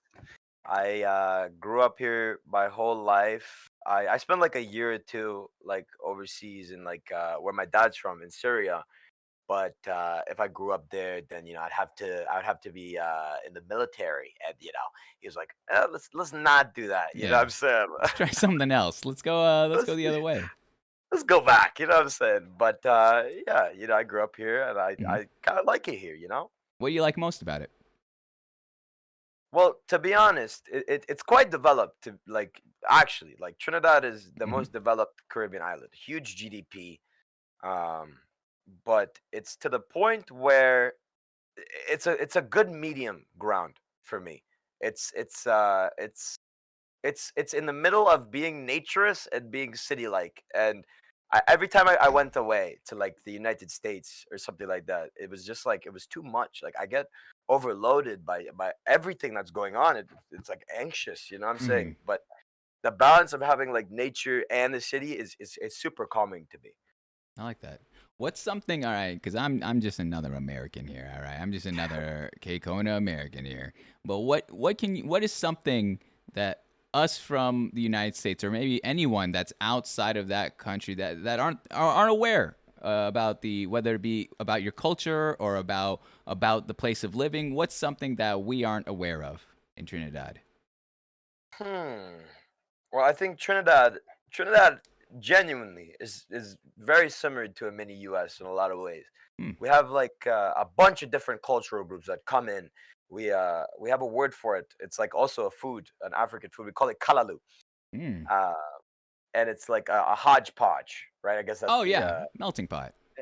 A melting pot. Yeah, it's like so many people from so many different cultures come here, and it all makes like this beautiful blend. But in such a beautiful blend, obviously you'll have conflict. You know what I mean? But when it's good, it's so good. You know what I'm saying? And I love it about the country. That's really cool. I had no idea. See, from our perspective, it's just like, oh, beaches and island living kind of deal. When I hear Trinidad, that's what I'm thinking. I'm thinking almost like I'm thinking Caribbean. I'm thinking behind like we're tying that all in together. So that's really awesome that would be the case there. Let's talk a little bit about your family. Gerg, tell me, any siblings?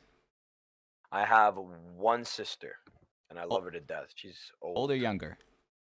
She's older. She's about shit. She like 20 something, dog. She like shit. She like shit. Are you all right, my man? Are you good? Bro, she gonna see this, bro. I fuck, bro. She like 25. She's going to see this, and are you rounding up your sister's age or rounding down? Are you kidding me right now? Is this? How am I? As I've said prior, she didn't come out of me, bro. How am I supposed to know, dog?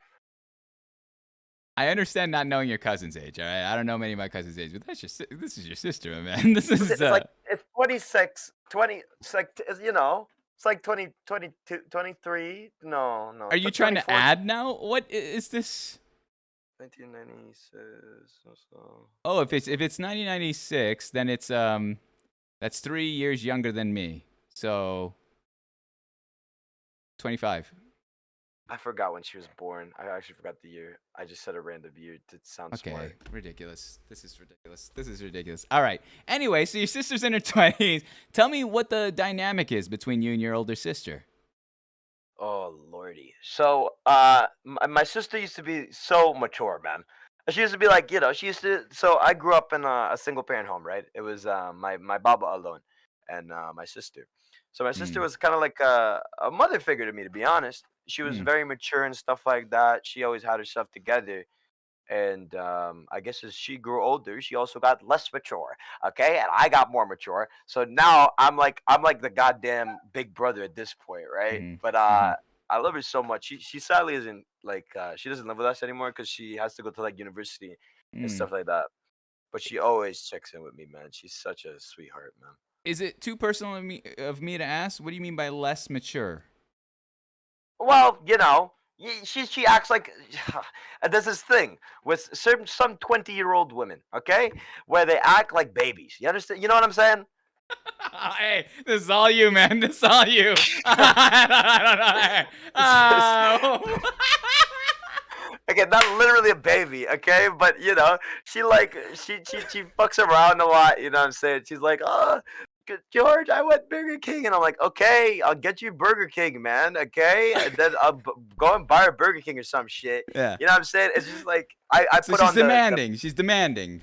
yeah, like I put on the big boy pants, I guess. If that I makes see. sense. So it sounds like you're doing more things for her than her being the older sibling doing more things for you. At this point, yeah. You know, that's all we have to say, man. Yeah, sorry, man.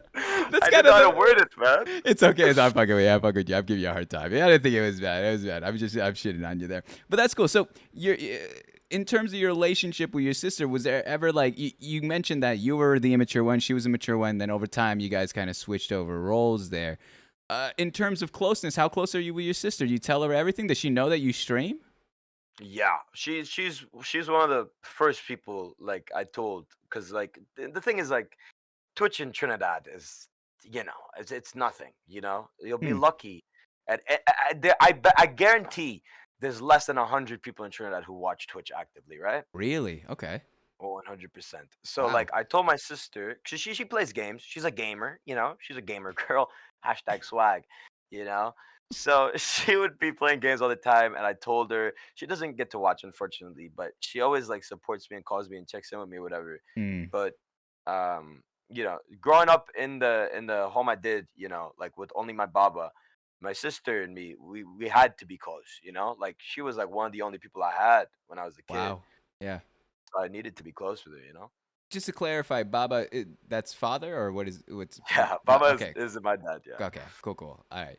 But that's awesome. So it seems like through that you were able to create this tight knit relationship.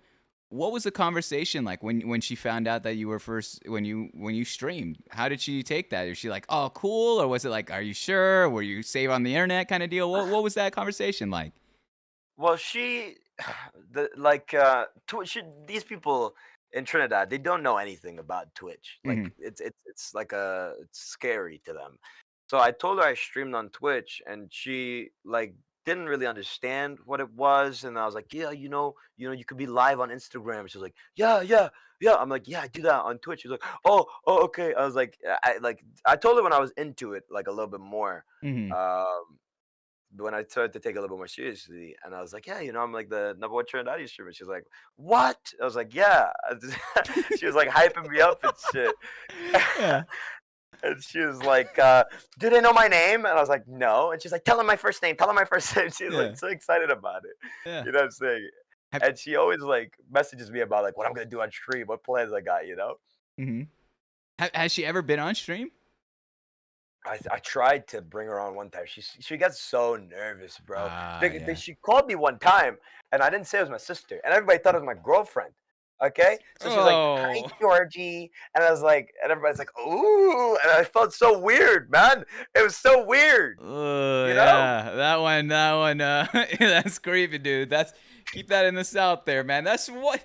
So people thought that was your girlfriend. That's your sister on that call. That's nice though. That's dope that you have that dynamic where she's so, like she's interested in what you do. I think that's so huge. Like to have a family member that's genuinely not just interested, but wants to support and gas you up in that.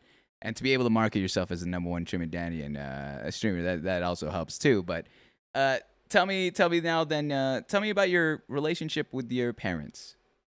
Well, I never got to know like my mom too well. Like, Mm.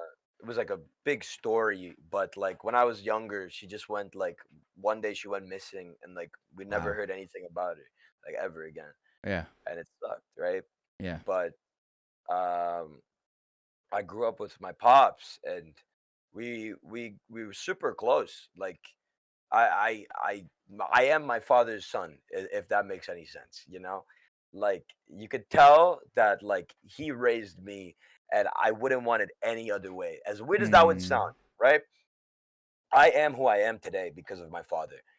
You know, he was the Wow. best father I could ever have. Dude, he has a fucking crazy ass life story, by the way, bro. Yeah.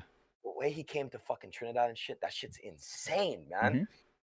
But he's a trekker, and he came and he made something of himself, and yeah, he had to work and all that shit, but he always found time to always care and always look after me, and it's insane like he does so much, man, you Mm. know, like That's he is amazing. S tier human, Yeah, man. that's amazing, Like dude. That's I can't amazing. believe it. Yeah, May I ask some questions about your mom? yeah, you could. Right. And again, feel free to, if it's too much, move along with it. But do you do you remember roughly how old you were at that time? I had to be around like maybe 6 or 7. Hmm. Around that, yeah. And of course, it's a pretty young time to be cognitive what's going on around you. When did you roughly recognize that, I'm, it's my dad and my sister and I? Well, I remember like I went to school one day, and like it was like a thing, right? Like people knew what was going on, because like it's hard to keep things like quiet in like a small country or whatever. Yeah. And like I didn't know what was going on, but I knew something. Like my mom was in there, and I was like, why the fuck my mom ain't here? You know what I'm saying? That's kind of sussy. You know what I'm Hmm. saying? Hmm. So I felt like weird to like I I was a mama's boy when I was a kid. Yeah. So it was sad, obviously when I was super young, because you see all these kids, and especially in the media, it's Hmm. always like, mom, single mom. You know what I'm saying? Like single Okay. All mom right, with their kid. buddy. No, Yeah. I'm serious, dude. I It's know. like you I barely see what see you're saying. yeah, you barely see single father like representation in like the media and stuff like that. And I felt like everybody got a mom, like I don't got one. It's So like interesting. what am I doing wrong, you know? You blamed it on So- yourself? well, when you're a kid, you don't really know, like you don't know what to fucking think, you know? Yeah. No, I feel that. You're right. You're right on that. You're right on that.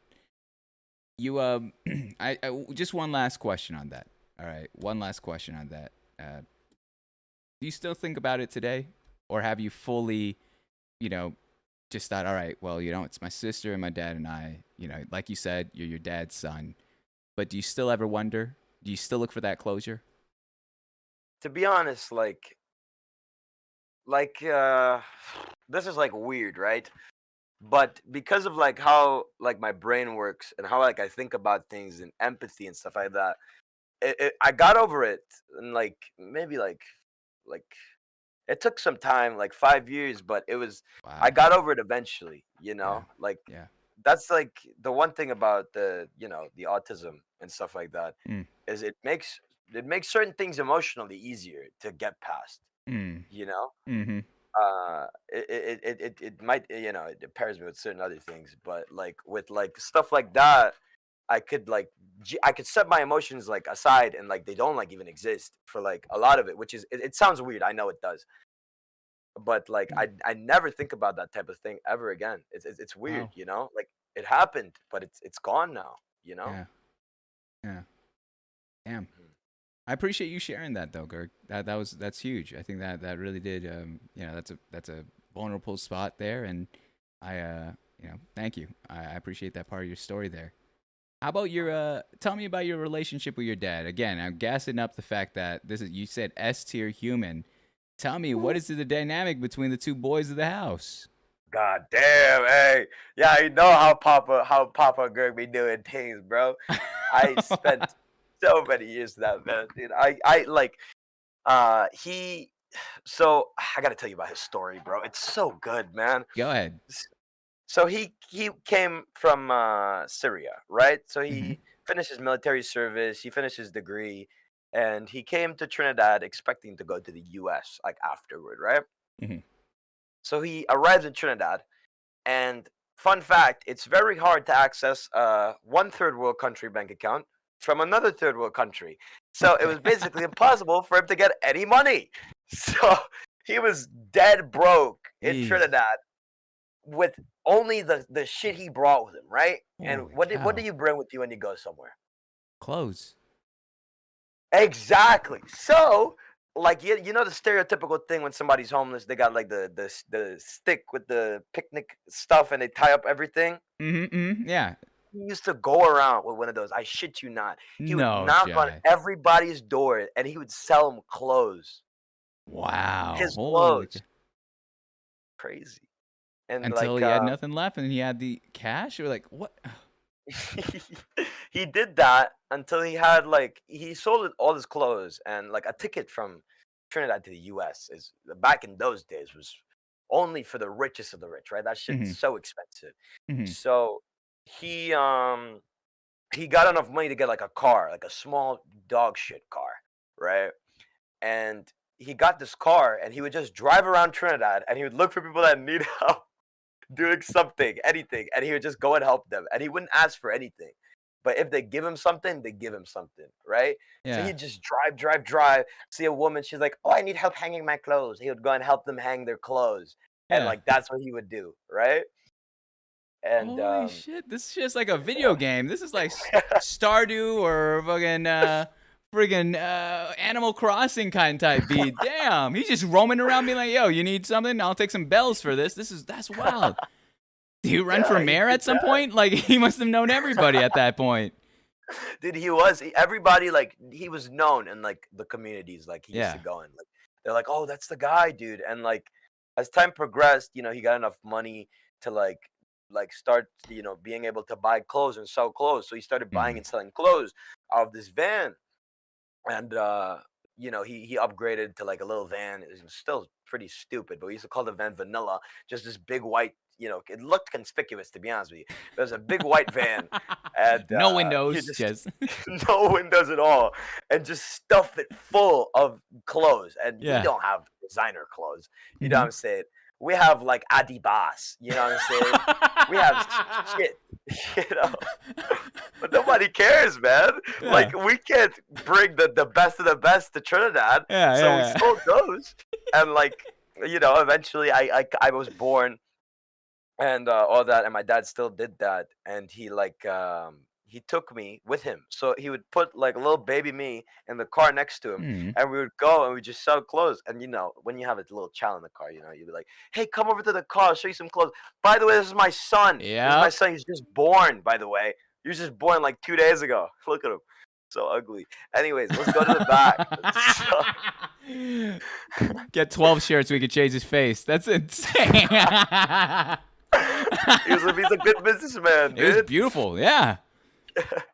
And then you Holy know cow. he developed from the clothes in the van, and he like had a clothes store for a little bit. He closed that, and like now he does cuisine, like restaurant stuff.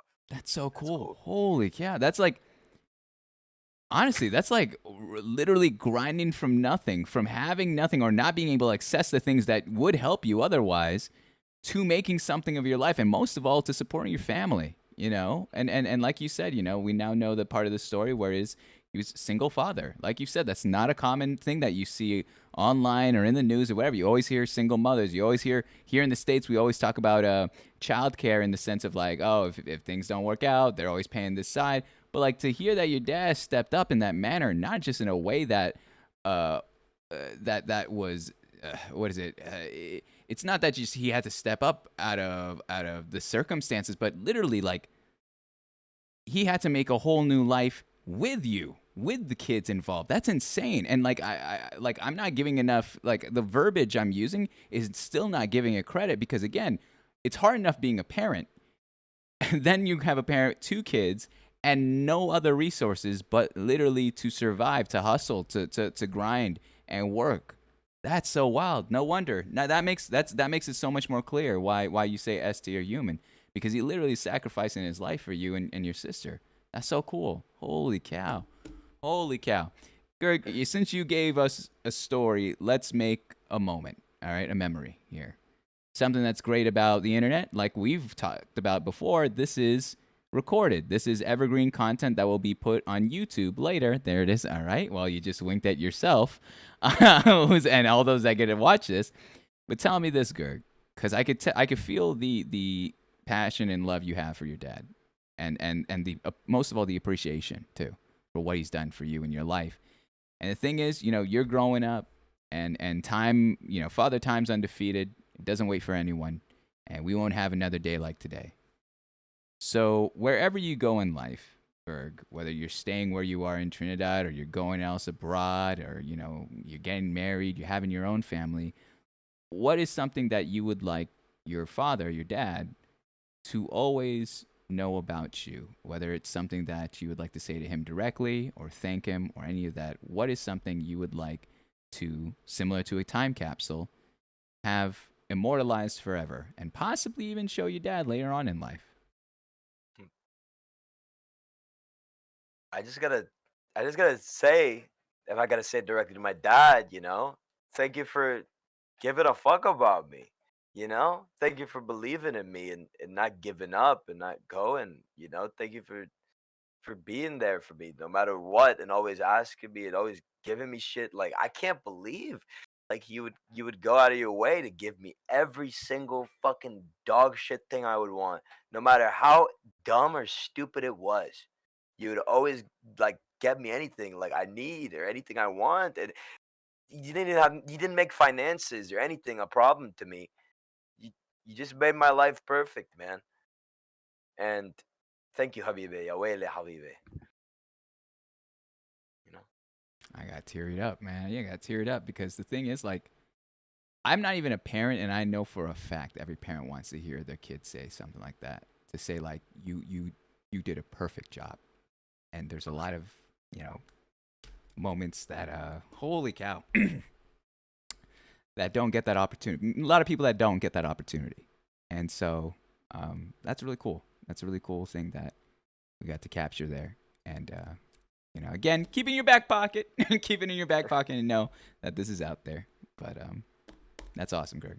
I'm proud of you. And that's really cool that your dad was able to not just provide for his family, but have them thrive and succeed and excel, considering the circumstances. So awesome stuff. Ask me this, man. Tell me. Let me ask you this. Like, how does your dad know you stream? Yeah, my dad, dude. I remember, like, back in the day, like, I'd never used to tell him because I used to be, like, a little bit embarrassed, like, to be honest. I was like, what am I doing? You know what I'm saying? I'm literally screaming, playing a video game Yeah. with no cam. But Yeah. then when it started to do better, like, and stuff like that, like, when I started to, like, actually, like, make money and stuff from Twitch, like, I give all the money I earn from Twitch to my dad. Wow. Um, yeah, because I'm fortunate enough to, like, live in, like, without having to pay bills or anything like that. So I give him everything, and like, if he wants to save it, he could save it. If he wants to spend it, he could spend it. It's not my, it's like, it's for him, because he gave me all he gave me. Um, and, like, especially in, like, these like tough times or whatever, like, I'm super fortunate. I could, like, live off Twitch now, like, being in Trinidad, which is insane, dude. So I give him the money and stuff like that, and, like, he right now, we've been in lockdown for, like, a while, so he hasn't been able to work and such. And I think now, especially, he realizes the importance of me streaming, and, like, being able to provide something to, like, the house, so we could, like, we could keep the lights running and stuff like that for, like, a little bit longer. Yeah. That's awesome. I had no idea. I had no idea that literally streaming is, it's essentially a family business where you're able to help out and throw in your, as much as you could throw in into whether it be uh, literal utilities and food, or literally just spending money for your dad for all the thank yous that he's done. That's so cool. I had no idea. Like that. Damn. That's awesome. That's awesome. We've talked about everybody in your life, but let's talk about you growing up. Who was Lil Gerg? Who was Baby Gerg? We're talking like elementary to early high school years. Who were you growing up? I was a piece of shit, bro. I was a little piece of shit. What do you I was mean? a little shit. They said these. You know how you have Curious George? Yeah. They used to call me Mischievous George back in school. 'Cause dude. Oh my god, I was such a like. I was smart, right? Like as Yeah. I said, like always didn't have to try in school or whatever. So all my time would just go into pissing everybody off. So I would like go into school or whatever. I would just fuck shit up. You know what I'm saying? Hmm. I walk into the preschool. I kick shit down. You know what I'm saying? What's your deal? What's your deal, dude? Kick shit down, bring toys where you're not supposed to. You know what I'm saying? Talk to the girlies and you're not supposed to. You know what I'm saying? And it was fun. I really enjoyed it. A really good time of my life. And even though I was such a piece of shit, you know, they always like let me do things because when you're smart and you could be a piece of shit in preschool, it doesn't matter, right? So I was smart and a piece of shit, and I was like, "Yo, you want to be the valedictorian?" I didn't know what that meant, so my dad was like, "Yes." I was like, "Okay." So I stand up on stage, I act like the nicest kid, and I go down and just kick shit. You know what I'm saying? Like I like that, bro. That was like me. You were the valedictorian of your preschool? Yeah, dude, That's I hilarious. was That's dope. Yeah. But you were also an asshole. Like, why? So, where did you think that mischievous side of you came from? Like, why did you think that just, like, you got the brain, so why'd you also be an asshole around that time? uh, I mean, it's less. I guess it's because like I don't really have like. The older I got, the less assholey I got. But I guess like when I was a kid, like I didn't understand how Mm, people felt. mm, You know, I didn't understand emotions. I didn't mhm. understand none of that. I was just having fun. And being a piece of shit is one of the funnest things in the world to be. You know what I'm saying? Yeah, it's Like you kind of gotta true. admit, It's being a kind of piece true. of shit Yeah. sometimes Yeah. kind of fucking baller, bro. Yeah, it's pretty fucking good. It's pretty fucking good. I was just like, fuck it, I'm gonna be a piece of shit then, dog. Uh, it's every first Saturday of the month is my piece of shit day. That's what that's what it is for me. I do. Let's move on though to the second category of your life story though, and it's about the least sexiest topic, education. All right. So since we kind of got a taste of who you were in preschool, I'm gonna expedite us and take us to high school. All right. This is where that section goes into. Who were you? You were familiar with all the stereotypes in high school here, at least here in the States. I'm not sure if this translates everywhere, but let me tell you, here in the States we have the jocks, the preppy, the emo, the storm kids, the loner, the lone wolf, whatever you want to call. What were you in high school? What stereotype do you feel like you fell under? I think I transitioned like a lot. Like I started off and like I was a stoner kid to be honest. I was like the stoner smart kid. So everybody saw me, they're like, "Oh yeah, this fucking kid." Like But they he got that shit smokes. down there? Well, of course they do. What do I? Yeah, yeah. What are you on about, man? That's on me. Hello. That's on me. That's on me. That's on me. All right. So you're stoner smart kid. Yeah, and then as time developed, I kind of stopped I stopped being so much of a stoner. I started like playing more sports and shit like that. So I turned from Mm. like a stoner nerd to like a jock smart ass. You know what I'm saying? And you hung up the 420 life as you became an athlete. Yeah, I had to. You still got the laugh though. You still got the Seth Rogen laugh. I hear it in it's the essence. It's the essence of you. So when you transitioned then from being the stoner, what was it? The smart stoner to the athletic smart guy. Like what were and of course this kind of leans into the next topic of what were the sports that you were playing? What were the co-curricular activities you were part of back in high school? I used to be into. I started off playing football, like soccer. Like soccer, That yeah. was like the biggest Really? sport Okay. in Trinidad. Huge, It's dope. right? Mm-hmm. Massive. And I used to play it. I used to enjoy it a lot. And as time progressed, I started getting into more and more sports. I was in a basketball, and then like out of left field, I was like, you know what? Hey, let me try track and field. And Mm-hmm. I was Mm-hmm. pretty good at track too. And I was on some teams and stuff like that. It was really fun. I had like so much fucking fun doing that shit, bro. That's sick. Any clubs you were a part of? Clubs. I was in a club called the Robotics Club. What? What is that? What is that? What is that? Don't look into the camera and tilt your head like it's an innuendo. What do you mean? You can't do that. You can't be like, I ladies, the it's Robotics like, Club, all right? what, The robotics Robotics. clubs. It sounds like nerd shit already, man. You know what I'm saying? It was nerd shit. We built Yeah. robots and shit, man. You built robot. Like, And, what will your robots do? you build like you could build like a robot to like pick up like a football and squash it. Like pop it. It was like it's fun. The fuck? You Why know? are you guys doing that? I was like, what problem did He- that solve? What problem Well, did your you robot can solve? pick up other things. You could probably pick up like a dog. And Well, pop it? don't What? squish- Okay, well, don't squish the dog. Well, like a orange, right? Pick up an orange. Yeah. You know what I'm saying? This club, this is a one-trick pony club I'm hearing right now. There is actually no reason for the robotics club in Trinidad. I want to know the asshole that was like, no, this robot here, it picks up footballs, which already in its own right would have been impressive. Like, oh, okay, cool, it's picking up footballs for you. But what else does it do? It pops it. What the fuck? You've ruined the game for everyone, Charlie Brown. Damn, that is an old reference. But so tell me, so you were part of Robotics Club. Tell me, what was the robot that you made? Was it the pickup one, or what was it? Well, like I started off like I was in the robotics club. Like Okay. I got into it because I did like comp sci, like computer science, Mm-hmm. and I was like top in it and stuff like that. Like I did like super well from my school or whatever. Yeah. And they're like, "Yo, be the leader of the robotics club." And I was like, "Okay." And then, like, I'll be honest with you, Shoot. I told them what to build like half of the time. You know what I'm saying? So Did you I know told them. anything in terms of how to actually build it, or were you just conducting it? I knew like so these kids were like doing like we had like it was divided into two parts. So you have hardware and software, right? Okay. And the hardware was such baby. Well, it's not baby stuff, you know what I'm saying? But like Hmm. it wasn't like too advanced or whatever. Like it's literally like building blocks and stuff like that. It's so simple. Holy shit! It's, Yeah. it's it, Okay. it is. Yeah. And the software part was the part where like I thrived. Like I would always like help the kids with the software and stuff like that. I'd be like, "Oh, dude, your C++ code is not efficient in this area, man. You got to remove some of these quotations." You know what I'm saying? Yeah. So I'd help them with that, and that was like No my main way. forte.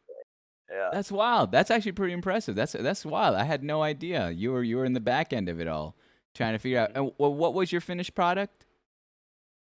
Well, you see, the thing is, like, we could tell them what to build or whatever. Like, they Mhm. build mostly small robots or whatever. But like, I Mhm. think the biggest thing they built was like the sewage system in like the biggest cities in Trinidad gives so much trouble, right? So they made like a robot to store water in like a specialized reservoir. Wow. Wow. Yeah. Yeah, it's crazy.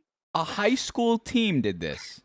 Yeah, well, it was a lot of us. It was like at least like 20, 24 people. So it was like a Still, lot of work.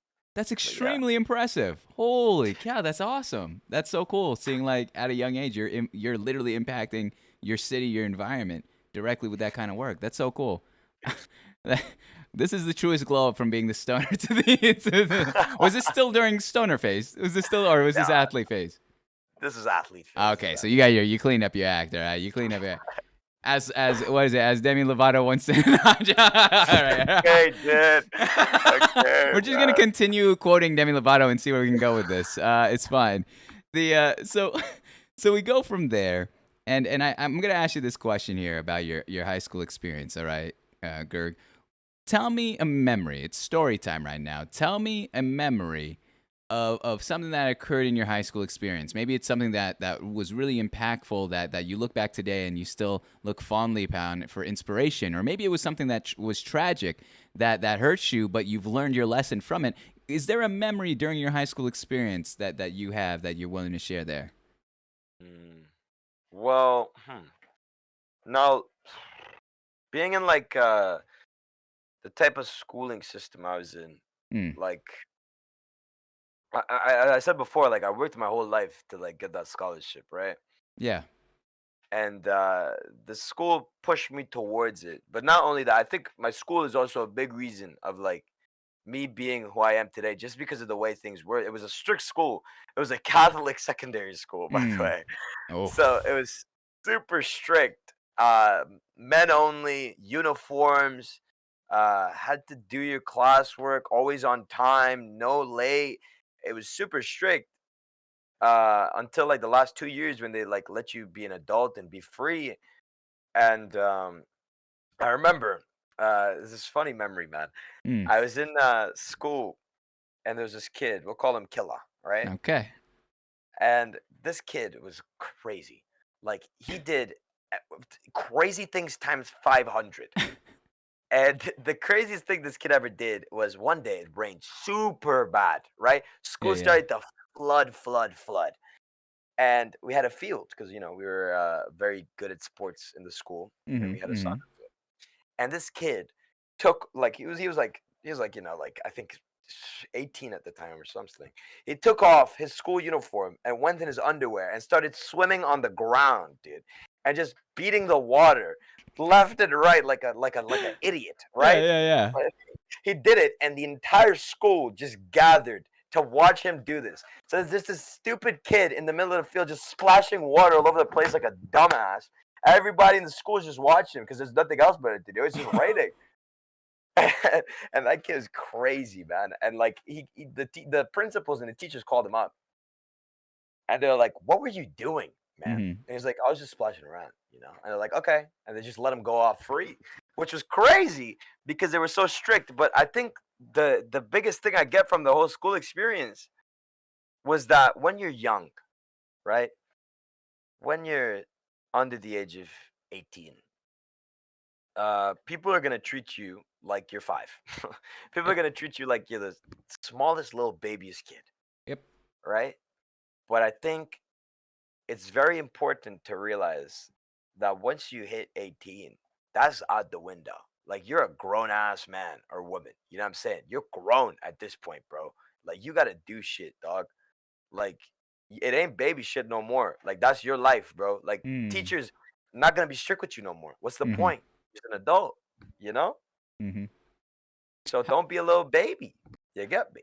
How did this realization come to be after seeing one of your classmates in his underwear swimming on the ground? How did that light bulb come on when you're seeing him in his tidy whities in the middle of the field, just going to town on the field? I guess it's just like the fact that he did something like if he did that like when we were younger, it would Yeah. get in massive trouble, Yeah. right? Incrementally. But the fact that we literally just a number changed, we just flipped 17, 18, we're adults Mm. now. Mm. The teachers realize, yo, we're adults. If this kid wants to go and do that, who are we to stop him? He That's could be a wild. jackass all he wants, you Yeah. know? Yeah. The world isn't really correct in that manner, especially if it's you're going down that this is kind of extreme, but if you're going down a bad path, like they're just gonna let you be, and if they have to reprimand you, they'll reprimand you, and that's that. Yeah. And then that's where kind of family and friends come along in your environment to help mold you, hopefully in a positive manner. But wow, I did not expect that kind of insight from a flopping in the water story. That's fantastic. That's dope. That's dope. Let's take you here, Gerg, to your final weeks of high school. All right, so final weeks of high school, usually you're going through the pageantry of it all. You're finishing up projects, you're taking your final exams, this and that. You're getting your cap and gown, you're sending out invites to graduation. What was the next step for you, Gerg, after high school? Was it college? Was it a 4-year? Was it community? Was it work? Was it traveling? Were you taking a break? What was your next plan after high school? Well, the whole high school thing like ended for me like super abruptly and super Hmm. weirdly because of the virus, right? Hmm. So when it ended, I had started streaming and stuff like that, and I really didn't know what to do. The golden ticket was yanked away. So we're lucky, we're super lucky here to have free tertiary education, right? Wow. Yeah. Super lucky. So I was like, okay, I might as well do it, right? So I got in. I still go to university now. We're on Mm-hmm. break right now, But I got into university, again, like I don't really have to focus on it a lot, so I can focus more on Twitch. I could just do it in the background. It's not hard or anything like that. Hmm. And that's how university is for me right now. That's awesome. What are you studying in university? I study comp sci. There you go.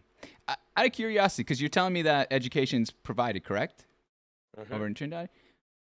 This is now just feeding into my own curiosity, but like with that knowledge, with that, mindset of knowing that your college is paid for, your university is paid for, whereas here in the States, that's one of the biggest crippling things that affects people around, your age and maybe a little higher as young professionals recently out of college. Do you feel like you approach your education in a different manner? Do you feel like you're more appreciative that it's free, or do you not care as much because you're not paying for it? That's actually such a good question. God damn. It's my job, Well, man. It's my job. That's why I do this. I feel like okay, so the thing is with education, and especially tertiary education, is I feel like in countries that offer tertiary education for free, especially, it is less of a amenity Mm, for a lot of them and more of a necessity, yeah, if that makes sense. yeah. Because if everybody has a degree, you need a degree. Hmm. You know, like what's why is somebody gonna pick somebody without a degree than somebody who has a degree in what they're applying for? So Trinidad's job market especially has been absolutely fucked over by that. Like people who have had like their entire degrees, masters, like working at like KFC. You know, Wow. it's Okay. crazy.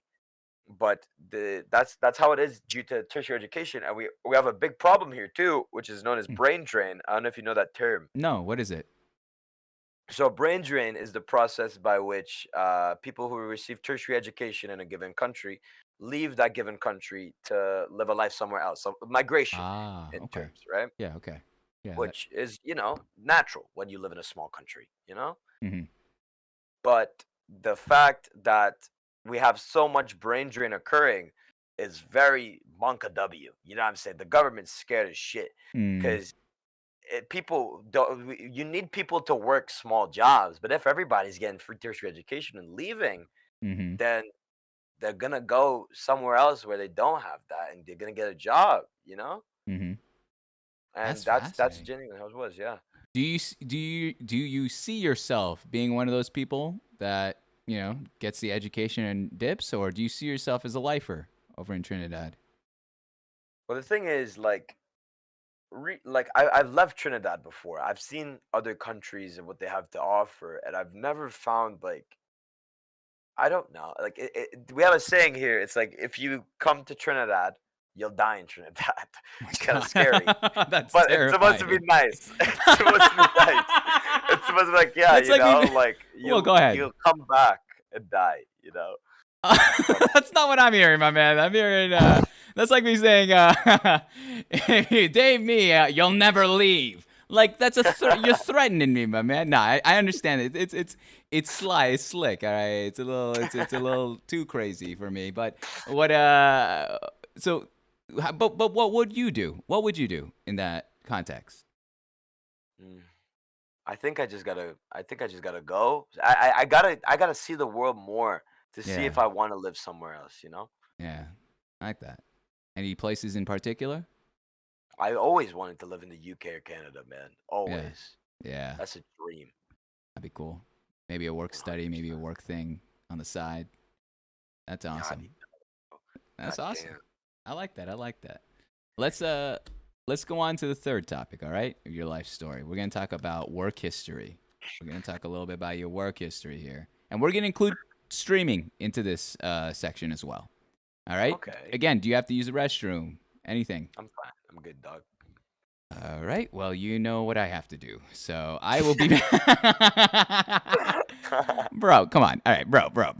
I'm pulling a what is it? A wag right now. Bro. All right. Just let me use the Bro, bro, restroom. I'll be back in yeah, 1 minute, all right? Maybe two. go pee, Go dude. ahead. Stream's yours. Here for you. Hey, y'all already know. Hey, what's poppin'? Hey, how y'all doing? Hey, y'all already know how it is. Hey, listen, how y'all going? You understand how it is? What's up, Mix? Mix, I don't want you here, Mix. Mix, listen, y'all gotta be careful, dog. Mix, I know how you're like, bro. Mix, you better vomit on God. kept trolling, man. You're doing great. Hey, thanks, bro. On God. Hey, you know how it is. God damn, isn't it late for you motherfuckers, bro? Holy shit, bro. God damn, bro. Damn, Mix '07. Don't Mix '07, dude. Leave Mix alone, dude. Bust it down right now. I can't bust it down right now. Why me? If Bino was here, I'd do the same thing. Greg, I'm never up early enough to see your streams, but I'm glad you're doing this because I wish you could see more of your stuff. Well, to be honest, my streams are just loud, you know? Like, well, recently it's been a little bit different, to be honest. You guys know how it's been recently, you know what I'm saying? I like watching the murder documentaries, you know what I'm saying? My name a little bit crazy on take, you know what I'm saying? What I got you don't know. As Maz and he comes back to bust it down. No, I'm not asking him to bust it down by heart. I'm kidding, Mix. Reach, why are you still awake, man? You're even still alive, dude? I wonder. Mix, spit on him, Del. Spit on him. Spit on Mix. Where's Steamy, dude? I wish Steamy was awake right now, man. I want to shit talk Steamy so bad, dude. It's only 11:30 p.m. No. Oh yeah, Rich, you've been a busy ass man too. No, man. I'll call his mobile. You have Steamy's mobile number? Why do I not have Steamy's mobile number? Hello? You got to talk to Bob's and the editor to bust it down. Yo, Moms and the editor. I know you're gonna see this later. Editor. Edit a clip of you shaking your ass. Bear. Oh, it's you? Oh. Like, okay, like edit yourself like busting it down, you know what I'm saying? Like hardcore. I shaking my ass, bro. You know, you could just say it's you. It could not be you, you know? Bear. You know, you could just say it's you. You could lie, you know? It's 8:30 a.m. for me. Dude, you stayed up DGen times, A7? You better wake up tomorrow, bro. On God, you better wake up tomorrow, bro. God damn. I'm sorry, boys. Yeah, we have a lot of EU frogs too, yeah? Gergang, majority of Gergang is UK. Y'all know that, yeah? 6:30 a.m. for me. For us, you don't sleep, okay? We don't have to bring up dogs offline, okay? I know you don't sleep, buddy. Feel strong, man. No, but you guys are nice, man. I love you guys, man. Thank you guys for watching this, dude. I'd pay to see that. True. Gergang. Nate! Thanks for the raid, man. XQCL. God, I hate that guy. I hate that guy so much, bro. I hate Nate Howie. I hate Nate so much. Nate, I need to DM you after. Nate, I have something super important to DM you after, man. It's super important, dude. You're doing great. Thank you, man. Check your phone in a sec. You better not be DMing me pictures of your balls, okay? I put my phone on airplane mode. There's a girl messaging me. I said, yo, hey, man, them got business shit to do, yeah? Dripped out the wazoo. What's up, Kershaw? How you going, bro? What's up, QB? Hope you having a good day, bud. Play it. Listen, man, them be busy and ting, yeah. You don't know what to say. Dude, Nate sent me a picture of his balls one time, bro. Bro, this guy's balls are so bumpy, dude. It's so weird, man. Like, I don't get why, like, your ball, like, I've seen, like, cow testicles before. Your balls look like cow testicles. Share. I didn't screenshot it. Nate, I can't share this on stream. It's definitely a nude. Is it a nude, Nate? Yeah, don't show. Hey, enjoy your podcast. Nate! Hello! Don't send me that, man! Dude! I don't want to see that shit, bro! Stop! What's the pause? No! You're so weird, man! Stop! What was it? I don't know if I could legally even fucking talk about it, man. That shit was weird. Gerg, I'm 15. Yo, send another one. What did he send, Gerg? What the hell is going on here, huh? You swagging out on us right now? I thought we were avoiding swagging out here on the stream. What's going on here, Gerg? Yo, what's up? No, he's just like, yo, hope you have a good stream, man. You are a monster. Did he send you a Snapchat? Honestly, like, I've been hearing the lore of Nate's Snapchat. I'm glad that he won't do it to me. I think he thinks of me as too old and it's just too creepy if he were to send the stuff that he sends to the Parkers, the Cursors of this world. You know, it's just one of those things, guys. It's just one of the Gerg, you're out of pocket. You're already out of He's been behaved the whole time, and then the second we get this raid here, by the way, thank you for the raid, Nate, of 46 here. He's been behaved the whole show. His community is loving it. They're all been so kind, and then Okay, he says check your phone. All right, here, let's go see what happens Don't here. show it. I swear to God, don't show it, man. It's gonna be something bad. See it on screen together, guys. I know. I won't. I'm not gonna fucking end myself for this.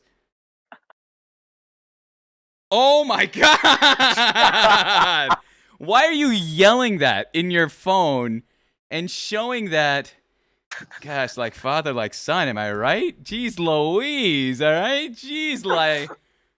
Nate is trying to. I was this close to making it a funny bit and just showing it live. That is. All right, I'm an adult. There needs to be an adult in this room, and I am that adult. I forget that from time to time. All right, jeez Louise, everyone that's coming here from, what's up, Nate? I'll give you one more. What do you want? What lobster tail joke are you gonna make tonight? That you're going to prison. Gotcha. Okay, fucking kidding me. Let's go. There's enough drama on Twitter today. I don't need to be a part of it. All right, wait for tomorrow. Let me say this. All right, for all those that are joining us here, welcome to another episode of Inside the Streamer Studio. Today's very special guest, Gergacion, and right now, we are on the work history segment of the show. Thank you so much for that raid, Nate. Appreciate you. I hope you had a good stream. Love you a ton, buddy. Let's talk later. But Gerg, all right, for this section of the show, I'm gonna do this similar to a resume. All right, you see how I just turned this back in? All right, that's how it's done. All right, I'm putting on a fucking clinic for you right here. All right, I just need to show it. But I take this segment similar to a resume, Gerg. All right, so as a resume, I want to know what jobs would you put on your resume today, or how many jobs first before we get into what jobs. How many jobs would you put on your resume today? I've had one Okay. real job. Let's shoot. That's totally fine. No, don't you? You're still pretty freaking young. So to be fair, I'm not expecting you to have the most robust resume. But what is that one job, and how old were you? I was 18. I worked in a Arabic cuisine restaurant. Okay, family restaurant. No, this was Oh. wasn't a family one. This is just Okay. a random Arabic cuisine restaurant. Coincidentally, a random Arabic cuisine restaurant in Trinidad is crazy. Mm-hmm. I would only say that because you mentioned your pops, but earlier with that. But So what were you doing exactly in that restaurant? I was a line cook, man. I was a grill boy, bro. They bring me the What? meats. You know what I'm saying? Yeah. Yeah. I was a boss, bro. Why so? Well, so you actually knew what you're doing. You have experience cooking. What would be the dish that you knew that you're like, oh, you order this, I will knock this out of the fucking park for you. Well, to be honest, man, like so much Arabic food is just burnt. Like a lot of Arabic grilled meat. You've ruined the whole. It did literally just burnt, man. You put them on the grill, you press it really hard, Yeah. and you wait like 5 minutes, and then But hey, I know how to burn things, Mhm. So That's the last thing I want to hear you say, and then look into the camera. Hey guys, I learned how to burn things really well. How long did you work there for, Gerg? 1 month. Okay. Let's unpack this for a little bit. All right. Let's take it slow, Gerg. Let's take this one slow. You worked there for 1 month. Yeah. What happened? Why the month? Well, you know what RuneScape is? Of course. Classic. Yeah. Well, yeah, classic. One night, I stayed up a little bit late. It was like, yo, I'm gonna get fire making to level. I'm gonna get fire making to level 100. So I stayed up all night. I got fire making to level 100, and I had work. Yeah, I was hyped. Like I was like the first account I had it on. So I went to work, that day. And was working, everything was normal, and I had to make a burger. So I was like, yo, I gotta go get some bread. So I step in the freezer. She was nice and cold, bro. Like, oh my God. And the bread was so soft. So I was like, you know what? Let me just chill out for like a little bit. So I Just a lay little the bit. the bread in like a little, long rectangle. I lie down. Then, 8 hours goes by. And I woke up and my boss was there. He's like, yo, why are you sleeping on the bread? I was like, yo, I was tired, man. I was playing RuneScape all night. And he was like, oh, well, you can't do that. You're gone. I was like, okay, I'm sorry, man. And I got fired. So. Literally just sleeping on the bread. That's the whole reasoning. Yeah. Well, it was for like 8 hours. I'm not going to lie. It was very bad for me to sleep on the bread for 8 hours. 8 hours? Why you stayed 8 hours in a fridge on the bread? It was nice. You know, Trinidad's hot, man. Yeah, but like it. Okay, what the fuck, Girk? Like, What? you staying up to play RuneScape? You didn't know you had work the next day, or were you just obsessed with getting that fire level 100? God knows, I know I had work, man. You damn well know I knew I had work, you're but I didn't right. care. You're I right. honestly didn't give a shit. What did you learn most about that job, working there for a month? Uh, don't sleep on the job. Duh. What else, Marks? What else? What else, dude? Hello. Yeah, I used to do career counseling back in college, and this is the tough. You would be a tough case for me to pitch to other employers with this shit right here. I'd be like, he's a little bit narcoleptic. He just has this tendency to sleep. He just gotta sleep. That's wild shit, man. That's crazy. You literally slept at the job. They make that joke time and time again in the States. Don't sleep on the job, Blah, blah. You did that in the freezer, or the cooler, or the fridge, on the bread. At least the bread was packaged, right? Yeah. Okay. Sure. All right. It wasn't just the bread wasn't raw there. All right. Let's talk a little bit. Okay. Don't look. What? Wait. Was it? Did you just Sure, sleep I on? That's a food issue now. If you're putting your head on the bread. I can't remember. Can't remember what happened. Okay, this is not court. Did you dress up for court, sir? Is this why you think I'm the judge and the executioner here? What the heck is this? It's just such a long time ago at this point. I can't remember. You legitimately look like you're on the witness stand. All right, I got you. It was too long though. It's fine. You plead the fifth. You plead the fifth. Yeah. You look like you have a wire underneath that shirt. Anywho, what?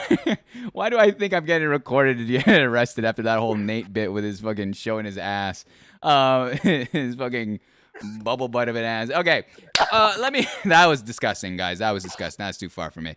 Let me ask this of your work history though. I did want to include streaming there. All right. So when did you recognize in your life that you wanted streaming to be a bigger part of what you do? That you could possibly even turn into a job, a vocation of its own right?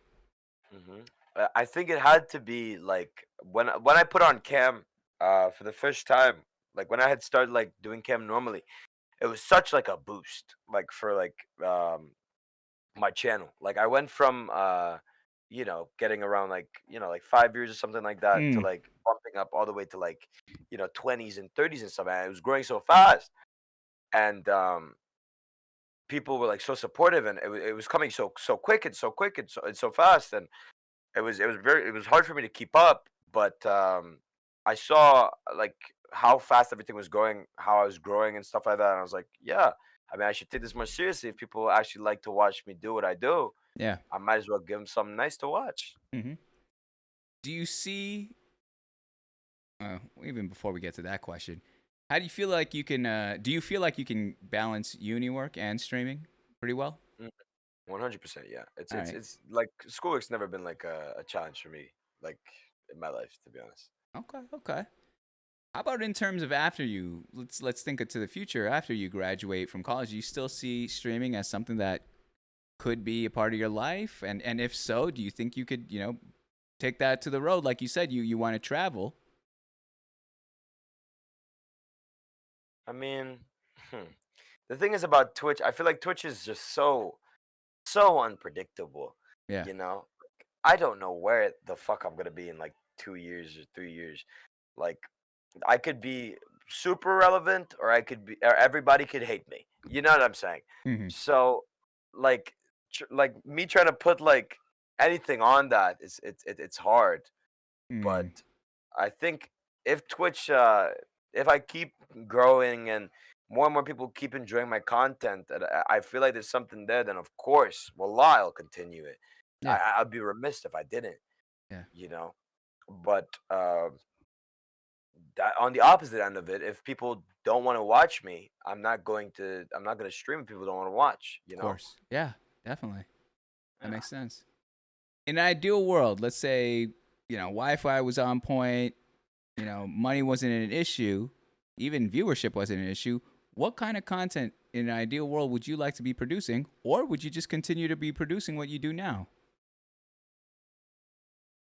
But see, I feel like the even the plant streams I do, they have a little bit of scuffedness to it. They're Yeah. a little bit shit, but it's nice. Hmm. But I feel like with like a bigger budget, like do you know who Germa is? Germa 985. No. This is like a partner streamer, and he does like like some like once in a blue moon he'll do like a huge event stream. Oh He yeah. had one recently. It was like a archaeology stream. Like he went out and like they dug up shit. It was crazy, right? Yeah. And if I could ever like just make huge events and be able to plan it out meticulously at a large scale, it would be insane, you know? Yeah. That's Love wild. it. Do you have any idea of a huge event that you would like to do? I okay.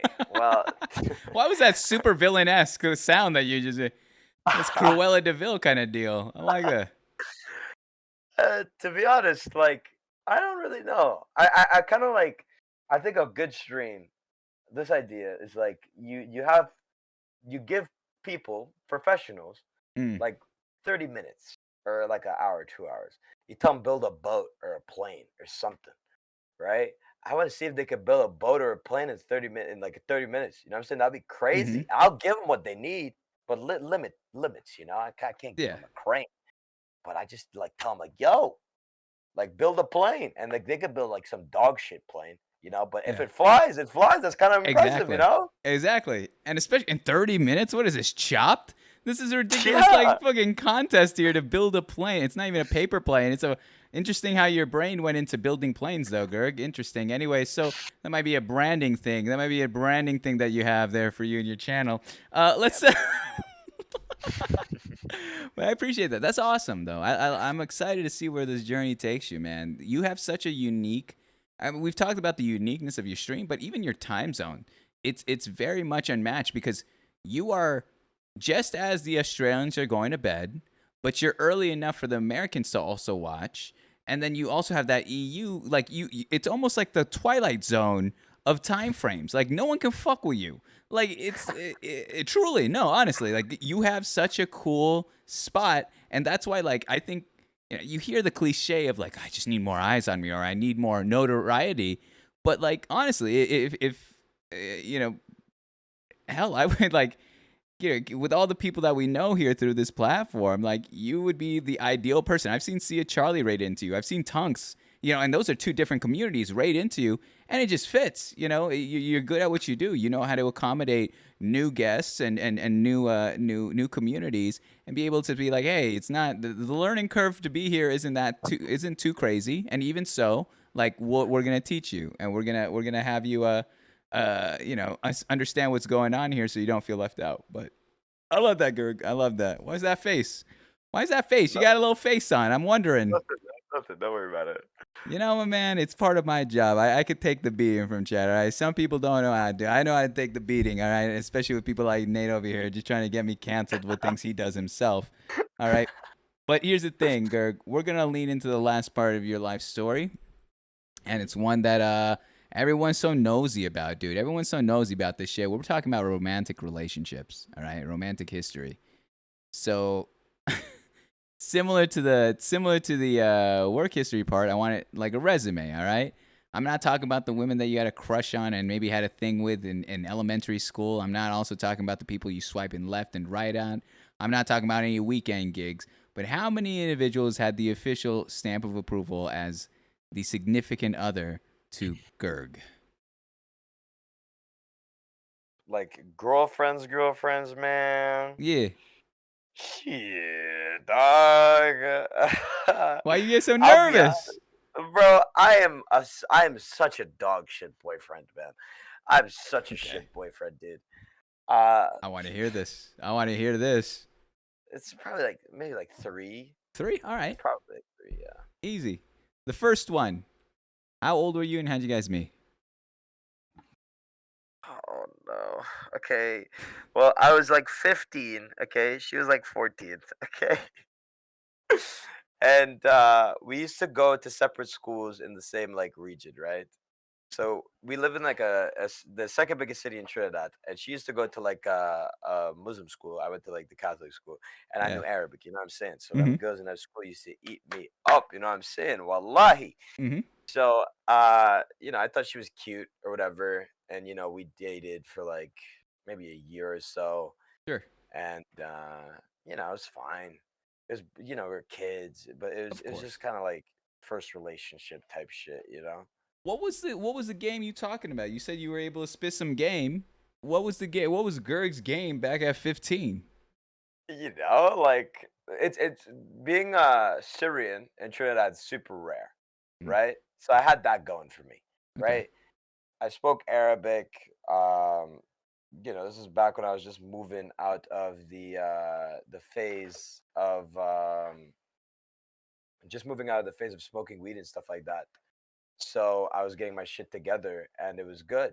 I enjoyed it, and people Mm. like took notice and stuff. Like, oh, this guy's a jock and shit. He's kind of cool as well, bro. I kind of want him. You know what I'm saying? Mm. So it was very easy, and also I have this like, this is unintentional, but I have a don't care mentality about relationships. If that makes any sense, like What do I you mean have a by very don't care? don't What do you not care about? like as I said before, it's like it's super hard for me to show my emotions, Yeah. right? And Yeah. to understand people's emotions. And it plays into relationships a lot. So like sometimes I might come off as like an asshole, you know what I'm saying? Just because I'm not like as empathetic Mm. as people would expect. Mm-hmm. And it Mm-hmm. kind of sucks, you know? Um but like that's mainly like why I try not to do relationships too much, because I just dude, I can't be asked, man. I can't be asked to understand somebody like Mm-hmm. like that to that level. It's so hard, man. Yeah, that's fair. I mean, yeah, because it's no longer a I or me lifestyle. It's we, and it's us. It's trying to figure out how to encapsulate in a life on top of yours. So how long did that one last at 15? That 15 one lasted for like 1 year. Okay, and what was the beginning of the end for that? How did it kind of start going downhill? Well, like it was the whole like emotion thing, right? Mm-hmm. So like, there's like the small things, like she'd be sad one day and I couldn't tell. She'd be like, "Oh," I'll be like, I don't know what's going on. You like, hello, Ellie Giggle? Why you acting weird? Like I didn't know. So it was like that a lot. And I guess like over time, it was just like, okay, maybe it wouldn't work out because, you don't really understand. I'm like, yeah, true.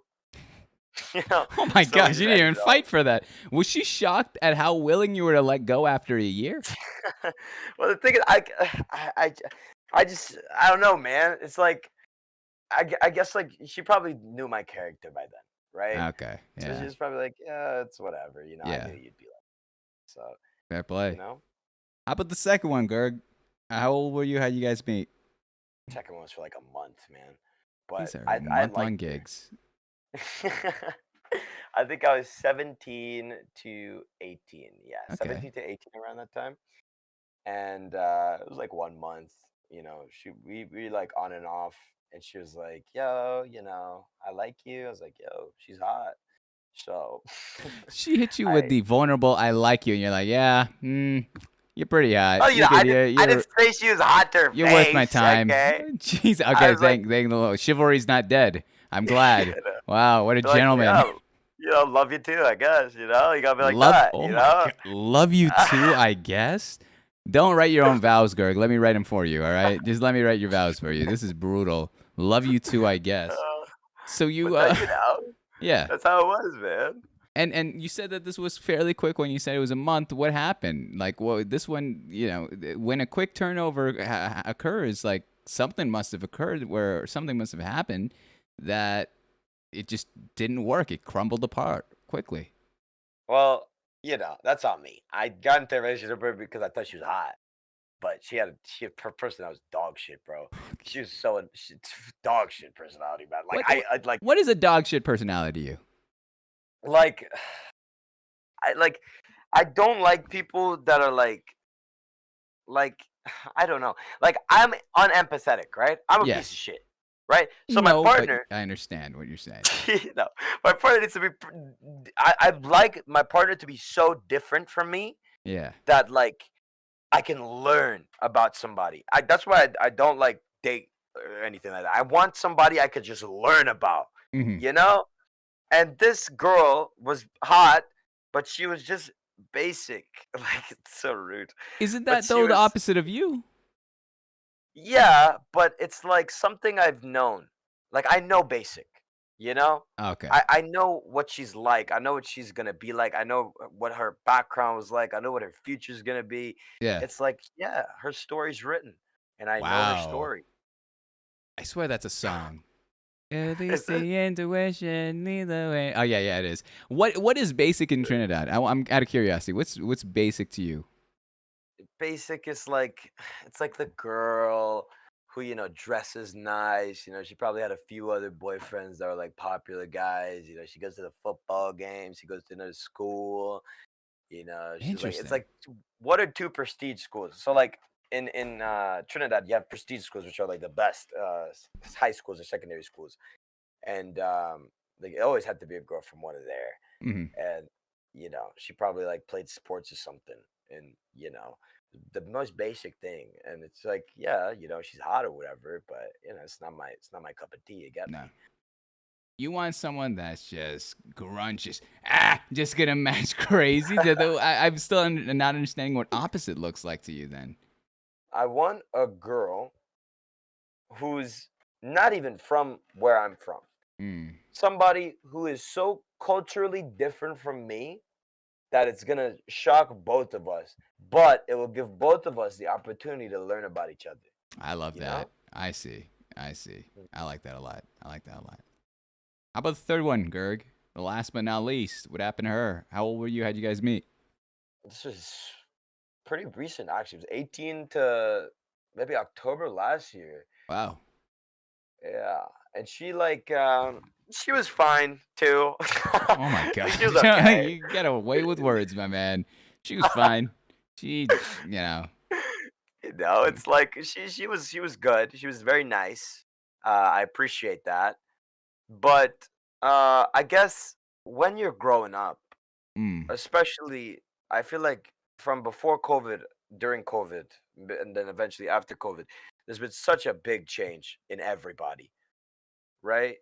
Like I am so much more different now than I was before COVID, and I you agree. could tell. Like I talked to her before COVID, and she like I liked her before COVID, you know, and she liked who I was before COVID, and then Hmm. COVID hit, and I changed. Like I'm as I said, I'm basically a completely different person now, and I knew she wouldn't like it, so I just I ended it. I was like, I know you're not gonna like who I am now, so I'm not gonna make you suffer, sweetheart. So vamonos, Hmm. How did you change? What does that look like? Who were you prior and who are you now?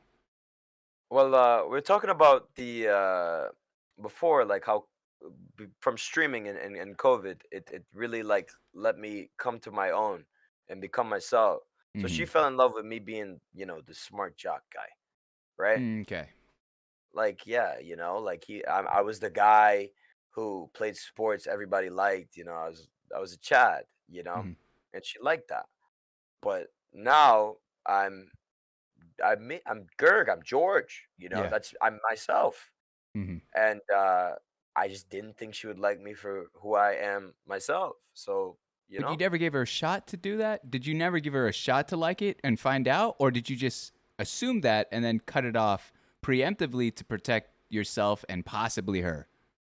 I did it. I did it. I did do it preemptively. To be fair, like I didn't let her, experience it or anything like that. Like I'm sorry. I know that wasn't meant to be a joke, but she couldn't experience all of this, Gerg action. Okay, dude. I'm sorry. That's on me. That one's on me. You were being dead ass serious, and that's just unprofessional. I'm sorry. I'm sorry. But she didn't get to understand who you were in this new you. Yeah. Well, I had like a itching, I had like a irking feeling she wouldn't, and I Yeah. just went with it. Did she know you stream?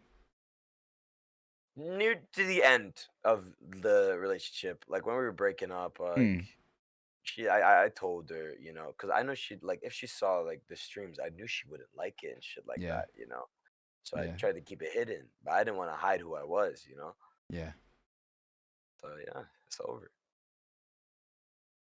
What last question on her. Last question on her though. What when she did find out that you did stream, right? Hmm. How did she react to it?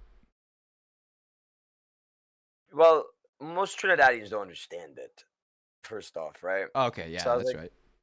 yeah, I was like, yeah, I stream on Twitch sometimes. She's like, okay, what does Hmm. that mean? It's like, Yeah. I go live, I act funny or whatever, but this is like a very different time, even in my streams, where I would stream with like no cam, and it was pretty chill. To be fair, it wasn't Hmm. nearly to the level it was at right now, and it was just like it seemed like just like a hobby or me wasting time, I guess, and Yeah. you know, so they wouldn't really understand it, like, so she didn't really think about it too much.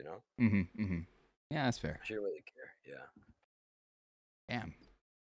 Let's talk about the present then. All right. You mentioned having a significant other that is completely different from you, different place, different passions, and all that, so you can learn from one another. I mean, in terms that sounds beautiful. Which, by the way, like I love that mentality where because a lot of people try to find either themselves in someone or what are cool hobbies we both like, and then just grow from there. But to intentionally be looking for someone so different, what is it about knowledge that attracts you to a person? What that attracts you to wanting someone so significantly different than who you are? And that you could study them. Why is that the defining factor or one of the defining factors as to who you seek for in a relationship?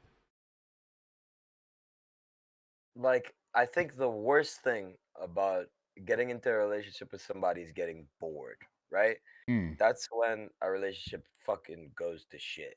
Like, Hmm. you get bored with the person, that's it. Write the book, sign it, close it, send it off.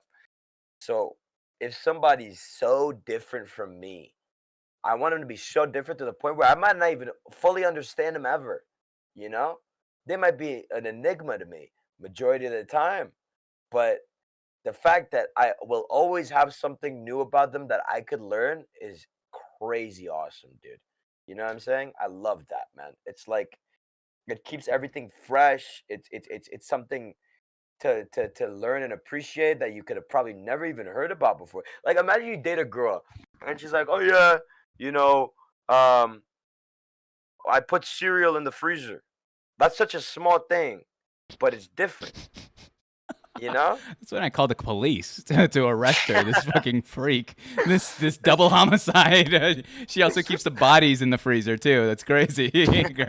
Well, it's weird, Yeah. but it's like different because of culturally how it was. Yeah. Now that makes sense. That makes sense. I love that though, the curiosity. But I mean, to an extent, a relationship will eventually settle, and you will learn so much about your partner that now you know each other so well. Like there isn't. But are you just trying to get to that point? Is what you're saying? Mm. That's a scary part about the relationship for me. Like I Yeah. never wanted to reach that point. That's why I never do relationships because Yeah. like I know it's inevitable. It's gonna get Hmm. to that point. I just don't know how to deal with it yet. That's fair. That's fair. And real quickly, before we move on to the third segment of the show, thank you so much for the raid, Bosha 4, for coming through here. Bosha 4, appreciate that. Everyone from Bosha's community, hello. My name is Moms Online. Welcome to another episode of Inside the Streamer Studio. Today's very special guest is Gergacion. He's a variety streamer from Trinidad. And we are actually just starting the community questions segment now. We're leaning into that third part of the show. Again, if you have any questions, exclamation mark Q into the chat. Something that's maybe talked about here on the show, or maybe if you're from his community, you can ask a question there in terms of something that's going on within his streams. But thanks so much, Bosha. I appreciate that raid. Much love, much love. I hope you had a good stream too. Now, Gerg, like I said, we're going to go into the community questions, all right? Here's the thing. There's only one rule with this. You don't have to answer the questions. However, I haven't been able to really read any of them. So we're going in raw with this one. We're shooting live, and good luck. Some of them are reaction Andy stuff. Some of it might be might be actual question. First one. All right. Well, this is how we'll start. Is he balding? All right. Well, there you go. I literally am not. Hello? Look, it's fine. It's literally fine. I've not been balding. My father has hair, okay? It's Don't not don't even drag a your dad problem. into this. Don't drag your dad into this. All right, you're above that. It's That's not an that's, issue. I'm it's fine. excuse me, it's not an issue. Listen, I'm not balding. It's fine, dude. I'm good. Yeah, that's denial is the first step. It's the Mon, first step to you are literally acceptance. 2 feet tall, man. I don't know why. You're Nobody talking said about height. Nobody said height. We were talking about hairline, my man. You went straight for my height. Where did that Well, say? you know, we all got insecurities, all right, buddy? I know. You see, now I'm thinking that bread that you slept on had a little bit extra hair on that, my man. All right, see, because it was being ripped apart. Jeez, Louise. Get those. Don't tote around those hair plugs that you got because of your dono goal. All right, my man. Just get the fuck. I like it. Hey, you a hairy motherfucker, dude. Let me read this next one. Gerg, if you were the top Tetris player, why are you so ass when we play K-pop Love Cass? Wow, Jesus. Cass she literally plays me at the worst time. She literally plays me when I'm so tired, I'm sleepy, knocked out, I'm not in the best mental state, obviously. It's only when I am sleepy and tired and about to go to bed. And she's like, yo, Tetris. And, it's kind of fucked up. But Gerg, but in actuality, can we talk about that for a little bit? You are legitimately one of the top players, if not the top player in Trinidad, correct? How high did you rank in Tetris? In the world? I was ranked 7 in the world in Tetris.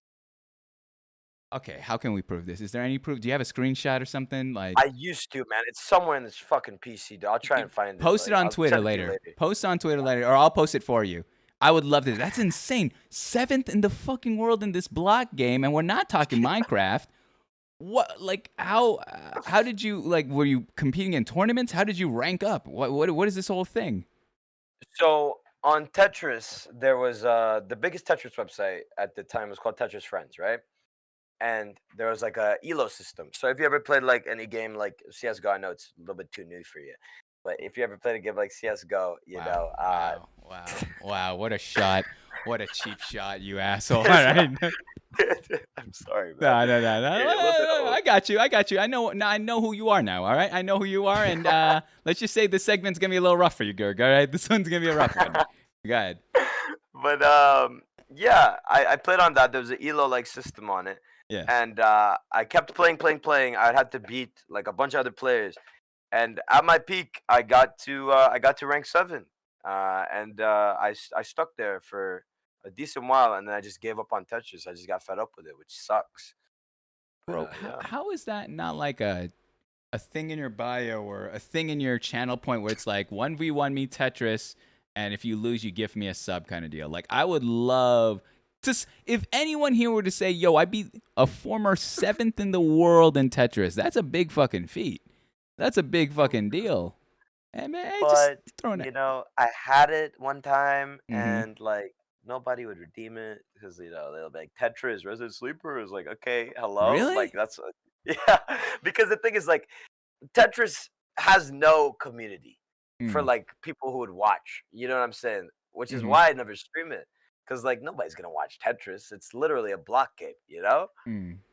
I mean, I watch you and Cass play when we're in VC, and Yeah, well, that's because I dominate her. It's kind of it's like watching a buff man, just beat up a small child. okay. Wow. Wow.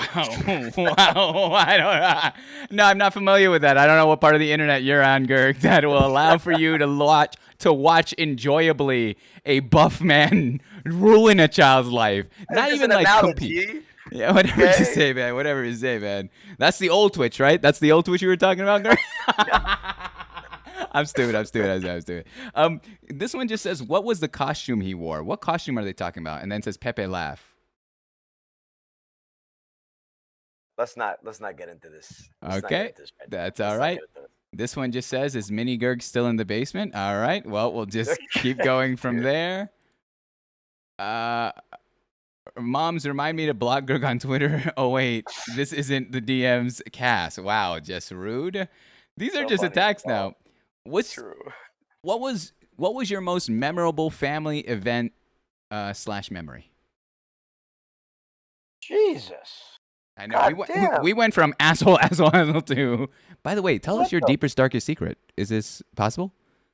um shit. Yeah. What the fuck? Hello? Hey fam. That's what we do. Go ahead. Fucking drinking, man. Okay. I remember this one time I went to Tobago, right? Which is like the close second island. And there was one time I was with my cousin, my favorite cousins, right? And we were eating curry. Like we love curry, right? Hell yeah. It's kind of nasty. But No, curry's dope. What are you talking about? no, you know the story. Um, Okay. the curry was in the fridge, we pulled it out, fell on the ground, but it was chicken curry. It was, with dumpling. It had crabs in there, like good crab. So, we might have indulged still, on the curry. We can't just leave it to rot, you know what I'm saying, man? So why was that your most memorable story? I don't know.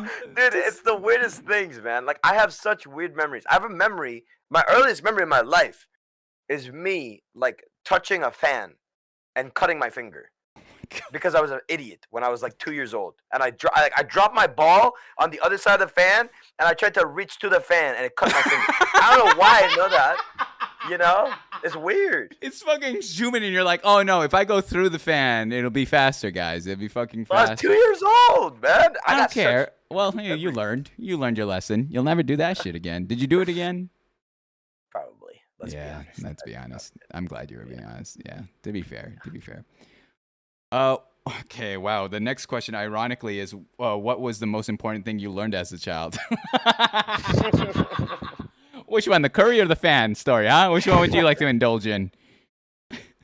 Oh, jeez, man. As a child, man, I think, mm, like, I guess that like you don't need to, you don't need to have like, you don't need to have two parents to be like a person. You know, I think Wow. that's something that like a lot of kids need to know. You know, Mm-hmm. like kids like they'll see like shows and shit like damn look at this ideal suburban family, man, you know and then even then, if it's not the ideal suburban family, in other cases it could just be, a broken family that's just not Yeah. like yours, and it's still it feels weird, you know but you don't need to have a regular family. Like you're not probably never gonna have a regular family, to be Mm. honest. Like it's getting rarer and rarer, but don't feel bad about that. You just gotta accept it and just move on. You Mm. can't do anything about that. It's the old saying of like it's the cards that you're dealt and making the best of it. And True. whether it's the story that you gave with your father earlier, or the story within your whole family in general, you guys made the best out of the situation. And like you said to your message to your dad that we did earlier, like you gave us everything we could have wanted, and we lived a perfect life. Like Mhm. it's the television here in America. Like it's the nuclear family is what they call it. One mom, one dad, and kids, picket fence, all of that. And that's just not everyone's fate. It's just we are literally spawned into this world, and whatever life, whether we have both our parents, one of them, none of them, siblings at all, we just have to work with what we have. That's it. But I don't know. There's a point of privilege possibly for those that do have it, that it isn't seen as often. And then when you're the one that's on the outside of it, you're thinking, well, what's wrong with me? What happened to my family? What happened to what's going on there? So I love that you were able to just say, nah, you can still come out not just okay, but on top, even without having that same classic structure as everyone else. And it's not about that. Your story is not written from the beginning there, but you can grow and adapt there. I love that, Gerg. Damn, we go from clowning on you for that, and then you give us that fucking dime. This is the kind of streamer you guys are watching. I don't know. This is your man's. This one, speaking of parents, it says, what qualities do you see in your parent that you hope to see in yourself? Uh, hmm. My dad is super charismatic, like Mm, super charismatic. Like that's the reason why he got away from like that's the reason he could have lived off of selling clothes on the street, right? He has that like charm to him. It's crazy, like how charming he is, and mm. I want that. You know what I'm saying? I hope Yeah. I got that. Just how he is with people, how he lives with it. He's a fucking baller. I love that shit, man. You have that same thing too. You don't see that in yourself? Well, I don't really, I don't like, I don't look at like, I guess like, I don't know. I gotta let other people decide if I'm charismatic. I think so. I think whether it be on stream or off, like when we Yeah. hang out, we could chop it up, and it's nice to meet someone with charisma because it's on the internet. That's not that. It's not there. I'm gonna be honest. It's not there as often. But to see someone who can just roll with the punches and be very welcoming too, and not just read the room, but be able to walk into the room and there's an energy that's brought into it with you. That's exciting. That's someone that I'm like, holy cow! Like your back strains up when Gerg enters the VC. I'm like, oh shit! All right, I gotta play. I gotta play the game. Here comes streamer mode, moms. I can't just be a DJ and hanging out. Hey guys, let's go play Valorant for the 50th time so I can get no kills. It's you. Like I was like, all right, Gerg's here. Let's go. We gotta talk. We gotta chop shit up. I like that though. I like it. How much how much food did Gerg burn in the Arabic restaurant? Oh my god. Okay, listen, a lot. Okay, but it was part of the job. Okay, Hmm. obviously, you had to. That's how they cooked it, man. That was actually the secret ingredient. Was char was burnt. It had to be done. That was in your training day manual there. Yeah, the crisps. Yeah. Yeah. Yeah, I need to taste the fucking charcoal. It says here best and worst parts about your chat. What's the best and worst part about your chat? Ooh, the best part of my chat, dude. Um, I guess like my chat could switch real quick. I really like that. Like I could do something, and then 1 minute I could do something else, and they could like they could swap with it, right? Like they're Mm-hmm. very malleable, Mm, you know. Like aside from being creative, they are super malleable. I could do anything I want, and they'll type like appropriate things.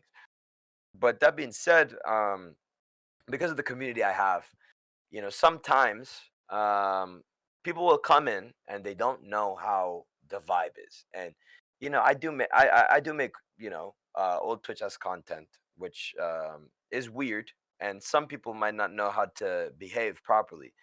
So when a random person comes in, sometimes they could overdo it, right? They could go too far with jokes and so on, and could change this joking toxicity into somewhat real toxicity, right? mm-hmm.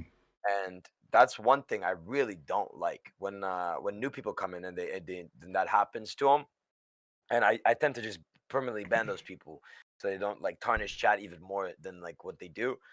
But that has to probably be my least favorite thing that could Yeah. happen in my chat.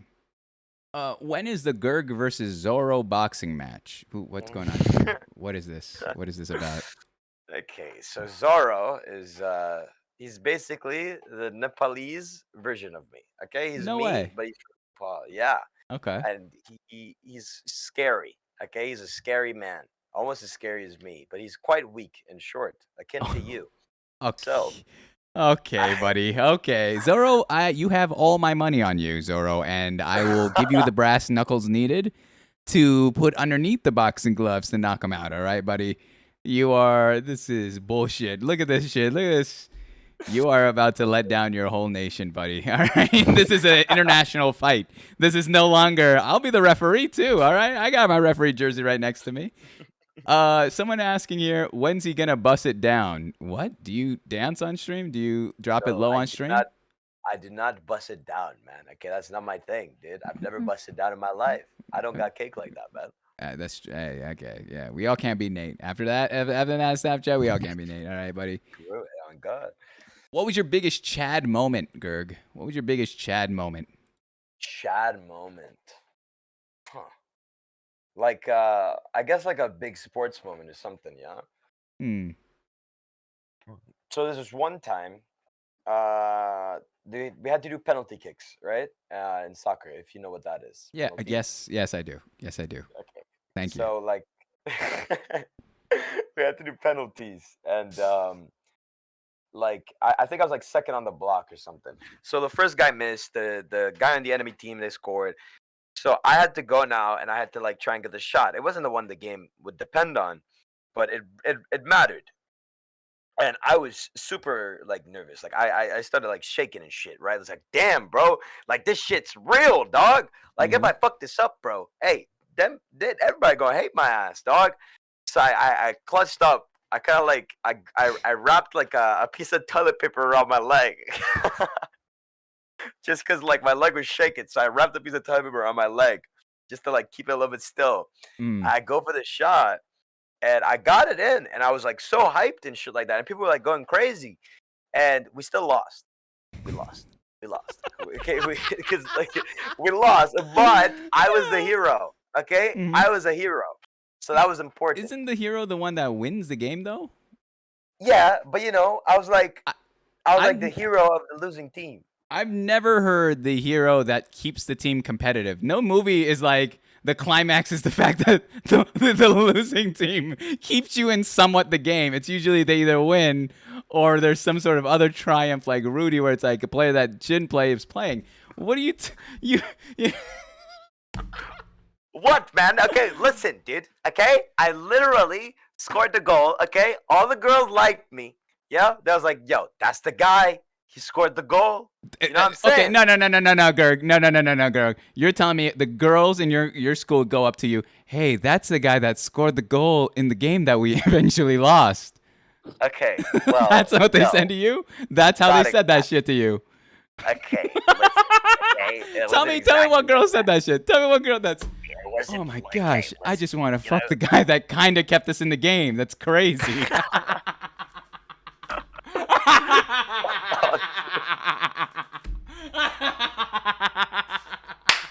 Yeah, and this short asshole is the one that's saying this, Gerg. This short asshole is the one saying it. I just want you to know that, Gerg. I just want you to come correct. All right, my ass got glasses, my knees hurt, but this short asshole still know how to spit. All right, and this old man too. Anywho, I appreciate that. That is it. That is dope. That is dope. That is dope. Um, Zoro, since you're new here, I'll give it to you. All right, it's 5'6". All right, I don't want to talk about it. This it's 5'6", dude. It's fine, dude. Why would you do that, Zoro? That's fucked up, dude. That's distasteful, Zoro. Quite frankly, that's distasteful, dude. That's You're fucking. exactly his height, dude. Are you I think serious? Zara's exactly 5'6". Yeah. It's about hey, short kings, dude. Short kings. Um, let me see here. This one says, this is a nice one. He goes, all jokes aside, love you, dude. Even though we both talk shit, I don't mean any of it, and I know you don't too. Appreciate you. Although your ass at Tetris, K-pop love, Cass. A little bit more love from Cass there. Oh, nice. Yeah. This one goes, Gerg, stop going live so early, but for real, love you. Thank you for making my mornings better with your streams. And that's from AMS. Oh, arms. That's Oh, Amelia. Arms. Oh, that's Amelia? Yeah, That's weird. arms. Yeah. What's your biggest motivator in life in general, Gerg? To be remembered. I like that. 100%. Yeah. What I mean, inspired? Oh, we talked about it earlier, right? Like, you're talking about like the whole legacy thing, right? yeah. Like, I just don't want people to forget me. You know, I want to live on. Like, do you know? I don't know if you know this guy. Do you know who Ziz is? No. Tell me about Ziz. So Ziz was like one of the first live streamers of all time, Wow. right? And like he was like super back in the day. He was like a motivational guy. He used to work out, buff, bodybuilder guy, and he passed away like a long time ago. Hmm. But to this day, like he lives on, like in like a lot of Twitch culture and chats. People still know who, like you could like bring up Ziz's name. They're like, I know that guy, dude, and he has like this huge legacy that outlives him and probably will continue to until so long into the future. It's crazy, and I want that, you know. Yeah. Yeah.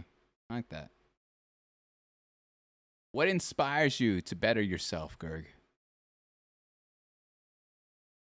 Um, shit, dog. Uh, well, like for a long time, I felt like I wasn't enough, right?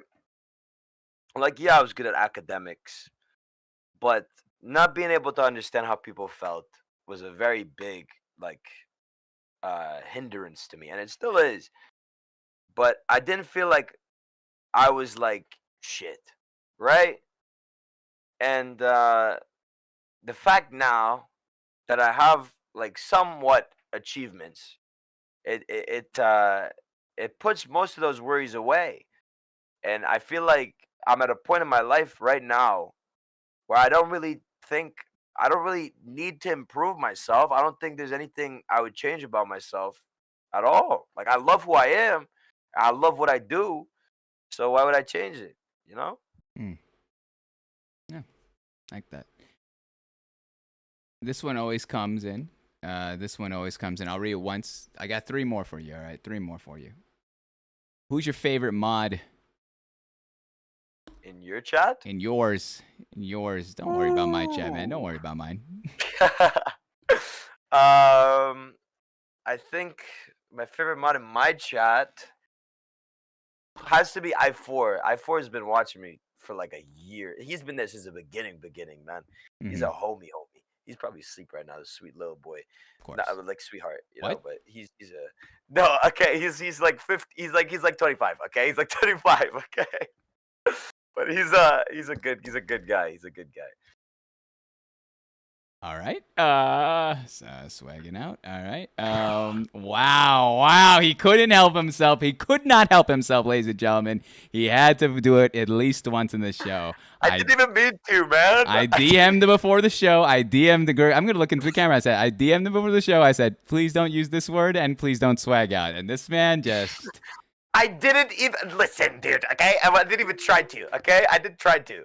He's It's not my fault. Yeah. It's fine. It's all right. All right. We're the home stress here. This one says, okay, this one's a more introspective question of yourself. When were you the proudest and disappointed in yourself? One of each. Disappointed is the easier one. Disappointed was after the scholarship thing got denied. Mm, Um, like I know it wasn't on me or whatever, but I was still like I was still disappointed in myself for some reason. Like it was like I put so much. Oh, I put all of my eggs in this basket, right? And the basket doesn't really exist anymore. You get me? yeah. So I basically just fucking threw it in the ocean. You know, Yeah. it was a waste of my fucking time. Mm, That shit sucks. Um, and like the most like achievement was what I did really well in the first set of exams. mhm.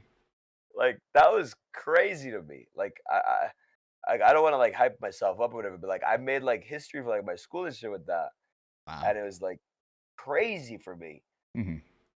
And so just going from that type of like joy to just that type of sadness so Sorry. fast in Yeah. such a quick time span sucked. I think that's actually my biggest fear, though. Like wasting my time. Is that I wouldn't say what you did was a waste of time though, but I definitely like having that perception in your scenario.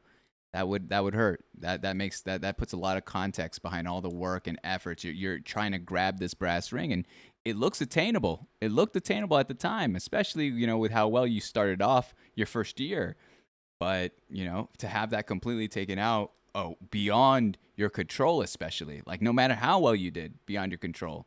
Um, it was never there. But yeah, no, I felt that. Here, this last one here is not a question, it's a comment. And it says, even though this is the first time I see you, your vibe and energy are just so radiant and positive. You have made an amazing community and you make amazing content. You and your community remind me of something. And if you were to stop streaming one day, I feel like people would still come to your channel to watch your old clips and save any VODs they can. Keep your legacy going. Keep up the good work, man. Art. Oh, dude, that's so sweet. What the fuck?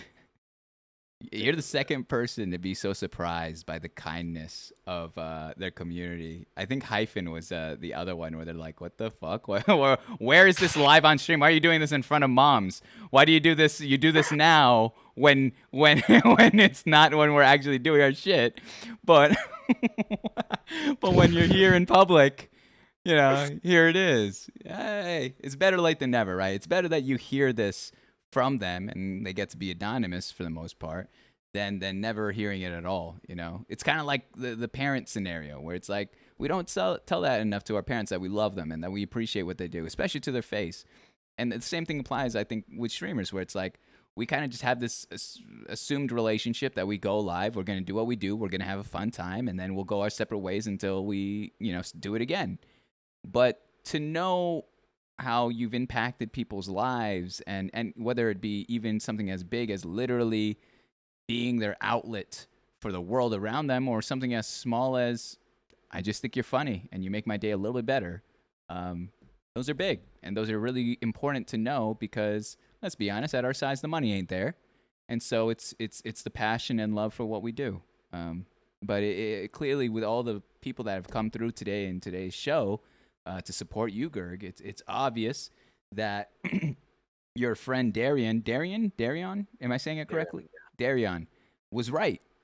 He was right that you have something, you have the ability to do this at a high level, and that you're talented in where you go. I should have saved all that nice shit for the end. Fuck, I'm screwed. I'm screwed for the ending of this show now, where I have to make it up on the spot and improv this. Hey, that's where the old man youth pastor comes in with that. All right, Gerg, thank you so much for your time, man. Thank you so much for sharing your story. But, however, much like anything in life, nothing is free. So there are two things I need from. Okay, don't make that fucking face. Don't make that face. There are two things I need from you, Gerg, before we move on to the final part of the show. Do you have the stream open? I can right now. Dope. Can I got it. you choose a name that isn't myself, a mod, or a VIP? Any name whatsoever there. For? Why does it matter? It's not like it's gonna be a terrible. Like, what is going to happen if I ask you any name? Just remember prior. There's a name. It's itching in the back of my head. I don't really know this guy, but he just gives me a good vibe. Who's Veiling Globe? There you go. I see it. Veiling Globe. He's the longest tenure VIP I've had here. And yesterday tragically lost it, so he'll have to start his trek again after 5 months. It said 5 months. However, here's the part of the show that I don't know if you're aware of. We only keep 5 VIPs, so you have to kick someone out, Gerg, and it's gonna be all on you. And the guilty, the guilt will be on your shoulders forever. There are 5 VIPs here: Waffly Yo's, Wings95 _ Inferno Wolves, MD4MA, and Little Boy Skippy Live. Which one are you taking out tonight? Bro, imagine hello? Is that a question? Why would Skippy? Hello? Get that guy out of there. Are you kidding? He was the one that won it yesterday. That's the worst part. His name's Skippy, man. Hello? It's me having to read aloud Little Boy Skippy Live that I was like, I'm praying, Gerg, that you choose. I just don't want to have to read it. No, Skippy, you're a good man's, and I know you streams too, but I can't just keep reading that aloud for every guest. Valing is back on the VIP spot. Here's one more thing I gotta ask from you, Gerg. All right. Now you've gone through the ringer with me for over 3 hours. We've gotten to talk about your time here on Twitch. We've gotten to talk about your life story, your family life, your education, your work history, as well as your romantic relationships. We even got to talk about some community questions here, answering questions by a jury of your peers. But who is someone that you yourselves, if you knew that they were on this show, you would want to watch, and why? Oh my gosh, I knew this the minute. The minute I knew I could recommend somebody for this, I immediately knew who I was gonna pick. Everybody knows who I'm gonna pick already. You probably could guess who I'm gonna pick already. Not at all. I'm going to pick Zoro491, man. Zoro 4. What? Spell it out. Zoro. Oh, I got it. Z-O. I got it. Yeah. But why Yeah. why the pick? Why the pick? He is, dude. This guy, like, he's like me in the way that he's the biggest English speaking Nepali streamer, right? Mm. Which is pretty cool. And like I know him and we've talked before, and like he's such a genuine person who Yeah. has like on his stream he has this like, like, hey, what's up, dickhead? Like that's like his, that's how he is on stream. I want to see how he would be. I wanted to learn more about his background, man. I feel like it'd Yeah. be dope as fuck. Who he is. That's sick. That's sick. All right, you got it. I'll add him to the list. I'll check him out. Zoro, you're on the notebook, all right? You're in the notebook there. But Gerg, all right? Gerg. Buck stops at you here tonight, all right? This show, I got to tell you the backstory of it. This show, Inside the Streamer Studio, was inspired by a 90s television show called Inside the Actors Studio. And this person, James Lipton, he was a professor and a host. He'd bring in actors, actresses, and entertainers into his auditorium and classroom, and he would interview them. He'd interview them about their life growing up. He'd also interview them about their work on the big screen or in media in general. And he'd bring on, we're talking the Brad Pitts, the Angelina Jolies. We're talking about the Dave Chappelles. Literally, he'd interview them all. And over the course of that whole interview, they would get into their lives so in depth, and I was inspired by that. I love that kind of conversation and understanding people more and more into a deeper manner, especially here on Twitch. I feel like a lot of streamers are idealized or put on a pedestal. Well, we don't want to take away a little bit of the prestige, but we do want to be able to speak to them in a manner that's personable and to maybe lift the curtain a little bit of who they are as a person, as an individual, and as a human. That being said, he did this for 23 years, 23 seasons, and each show he ended it the exact same way. He would ask each guest the same 10 questions. And as an homage to him, I used the exact same 10 questions that he himself has used during his years hosting that show. There are only 3 rules to this segment, Gerg. The first one is I will be completely silent aside from reading the questions. Nothing more. You will hear nothing on my end. I'm going to wait. I'm going to read you the question. You answer it. I'm going to wait for a moment of silence, and then I'll continue reading the next one. Second part is that you do have to, in fact, answer. I'm sorry. You have to answer every question for me, all right? They're not hard. They're more reactionary, but you have to answer every question. The third part is to try to keep your answers within one thought. Not oh my gosh, I'm stroking out right now. Not one paragraph, not one word. Try one sentence, all right? That's it. As easy as that. After that, I'll wrap up the show by telling you exactly what I learned on my side of being on this interview, and I'll give you the final word, what you'd like to say to everyone that's watching, all right? I bet. You ready, Gerg? I'm ready. All right.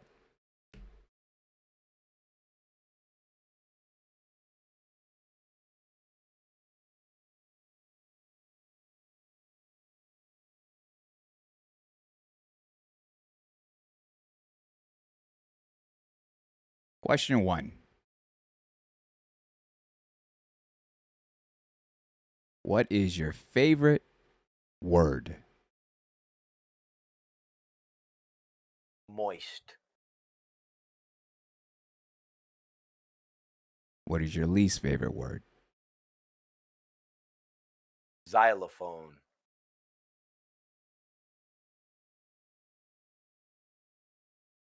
What turns you on? Women.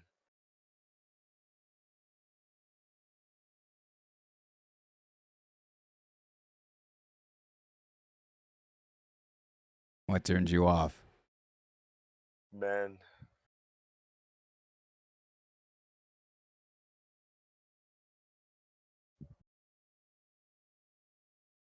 What sound or noise do you love?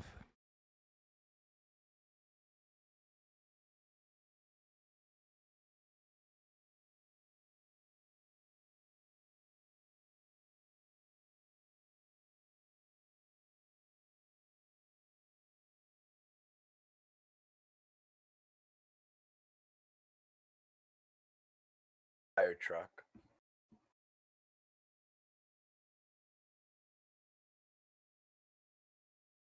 What sound or noise do you hate? Hammer.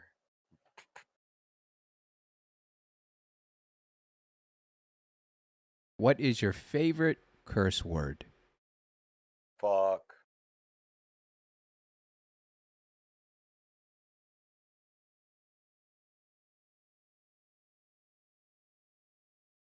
What profession, other than your own, would you like to attempt? Doctor. What profession would you not like to do? Garbage man.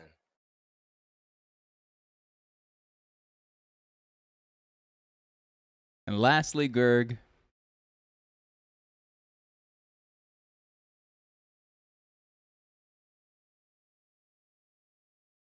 if heaven exists, what would you like to hear God say when you arrive at the pearly gates? Come home. It's as easy as that. Ladies and gentlemen, Gergacion. Gerg, well done. Well done. Well done. Holy cow, dude. Awesome job, dude. I could tell. You know why I wanted to laugh? I wanted to laugh because I stupidly looked into the chat, and the answer that made me laugh was fire truck. It's just because I thought it was such a childish answer. Fire truck. And I saw Toots put something there, and I legitimately almost broke. Like, I started thinking about it, and that's what he put. He's like, oh, that's nothing like a good fire truck sound. That really gets me going. I was fucking cracked. I was so stupid, so stupid. But Gerg, dude, awesome job, man. I'm blessed to have heard your story. Let me tell you from what I've learned on my end. All right, before I give you the final word. Now, here's the thing. Let's just off the cuff. I think, and I'm gonna speak a little bit about myself before I transition it to an understanding of you. It's like, I think people on Twitch, especially when they get the check mark and, you know, they really grind to do certain things here, they worry about so many stupid factors that the quality of their content, that the heart of their content, that the reason they got to where they are is forgotten. And it is thrown away because they look for the brass ring, they look to ride meat to the top. They're looking for anything to get themselves a little bit above the rest. And when I doing this show, you know, I had my hesitation because I was like, oh man, Gerg, you know, I know we talked about it. I said, Gerg, you know, I love you, man. I think you're fantastic. I think you're an amazing streamer, but I'm scared of what can occur, man. Your humor might be too advanced for me. But, you know, it's shows like this, man, that bring me to the roots of like the heart of why we do what we do here. And honestly, you throw the numbers out the fucking window, which, bro, who gives a fuck? Your story was so amazing to hear. Because like I said, I knew nothing about you. You're one of the few that and when I watch your streams on the times that I can, you're really living your content. You're not really sharing too much about yourself. You're just doing your thing. You're entertaining, and you're trying to make people laugh and feel welcome and loved. And so having this opportunity to sit with you and be like, yo, talk to me about your family. Talk to me about your education and your romantic histories and your work history. It was nothing short of amazing. It blew my expectations out the water. And then the fact that I myself even got teary-eyed with that portion when you're talking about your dad, man. Because like I said, we don't have those moments enough in this world. We don't allow ourselves to be not just vulnerable, but honest with those around us. Was so cool, and that we got to, similar to, again, one of your hopes in life, to be remembered. Well, we got to crystallize that moment. We got to immortalize that moment. And it's something that forever, you can go back. As long as you live, as long as your family lives, can go back and say, yeah, this is a moment in time that I have for you. And I hope this is something that, you know, what was it? It's exactly today. I have to pull a fucking calendar up. In July 6th of 2021, I came on this Moms Online, guys, podcast to talk about my life, and he asked me about you, Dad, and this is what I said. And again, it's forever there. And you're a good kid, man. Your dad did fucking wonders with what he got. You're right. He's S tier, and he provided a perfect life, because look what you get to do. You've gotten to come on here again with the circumstances of what happened during high school and the scholarship taken away. You got to come on here, and you've gotten to impact lives to varying degrees. And what you do is special, man. And I don't think you have to worry too much about being forgotten if this is the type of person you care to be. So I mean, in terms of your content, you have my highest praise. Like I'm a fan. I'm truly a fan, and I'm humbled to sit across from you and get to hear you out and hear how your brain works, because it's fascinating. It really is, and it truly, you are your boy Darian is right. You're a talent. And I see it now too. Like I've saw it before, but it's to a higher degree. It's spotlighted tonight. And I wish you the best, man. I can't wait to see you grow on this platform, grow as a person continuously, and finding more about you, who you are in this world, and have that continue to blossom as your identity, as your being, man. Gerg, I'm proud of you, man. I'm proud of you. You got my full support and love on this platform. I know it's a fickle place. I know it's a place that can get crazy and wild and sometimes hurtful, but in our community here and in the network of streamers that I bring on here to celebrate, I get to pick my guest, Gergs. All right, I don't do shows that I don't want to do. Doesn't matter about the fucking ratings, doesn't matter about who you know or the clout. I do the shows I want to do, and I really wanted to do this show. And every person behind the scenes told me I'm fucking pumped for this. I can't wait for this one. So I'm glad we finally got to do this. It would be a blessing to have you on the network and on the other show on YouTube as well. But we'll spread that out a little bit. But I would love to have you and Nate and all the gang together. Nothing makes my heart more full than bringing our friends together and just chopping it up, shooting the shit. But thank you so much, Gerg. Honestly, thank you so much for your time and for your story. Thank you, man. Dude, I always wanted to, like, since I first fucking saw this show, man. I saw this show like months ago, man. I remember when I was a super small streamer, I was like, you know what, one day I want to be to the point where I could be on this show. You know what I'm saying? I'm not even trolling about that either.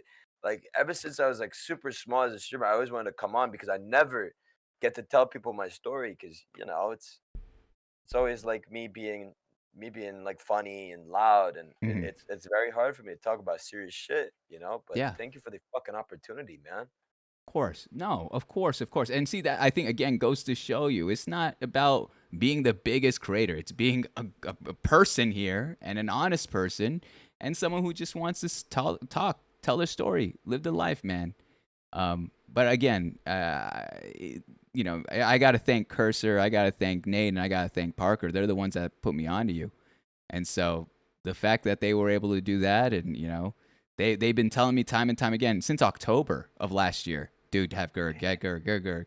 And literally, it's always been in the back of my mind. I'm like, oh, fuck, yeah, this, I've seen your stuff. I'm a fan. I love it. And then I found out Charlie and Tunks, fuck you. It made all the sense in the world that we have you on here and have you join our community here of streamers that we've been able to learn from. So again, Gerg, but here's the thing. You get the final word. What would you like to say to all those that are watching live here on Twitch, in the future on YouTube, maybe listening on Spotify? What would you like to say to them? Well, I think there's one prevailing message, I think, that surfaces through, right? We had this whole interview. It's been almost 4 hours now, right? Yeah. And I think there's one thing that, like, if I want people to take away something, it's what I took away from Twitch myself, right? Just stay true to who you are as a human. Like, you be who you want to be and not what anybody else wants you to be. If people hate who you want to be, then fuck it, bro. Let people hate you, dog, but be true to your goddamn self. You know what I'm saying, blood? Exactly. I think that's this honest, like, before all the content, all that jazz, and especially when you're in the thick of this, if you can remember that, you're gonna do all right. You're gonna find your place here on this funky town website, man. Everyone's roaming, everyone's trying to find their identity, but if you could stick to that advice that Gerg just said, you will find success. As a matter in terms of time, luck, whatever you want to say, work ethic, all of that come into factor, but that's the root. That's the root of it all. But Gerg, thank you so much for being here, dude. Thank you so much. I'll DM you after the show. Of course, I'll have you on the other stuff, man. It's been a pleasure. But you take care, Gerg, all right? All right, I'll see you, man. Take care, I'll man. see you. Yeah. Peace, peace, peace.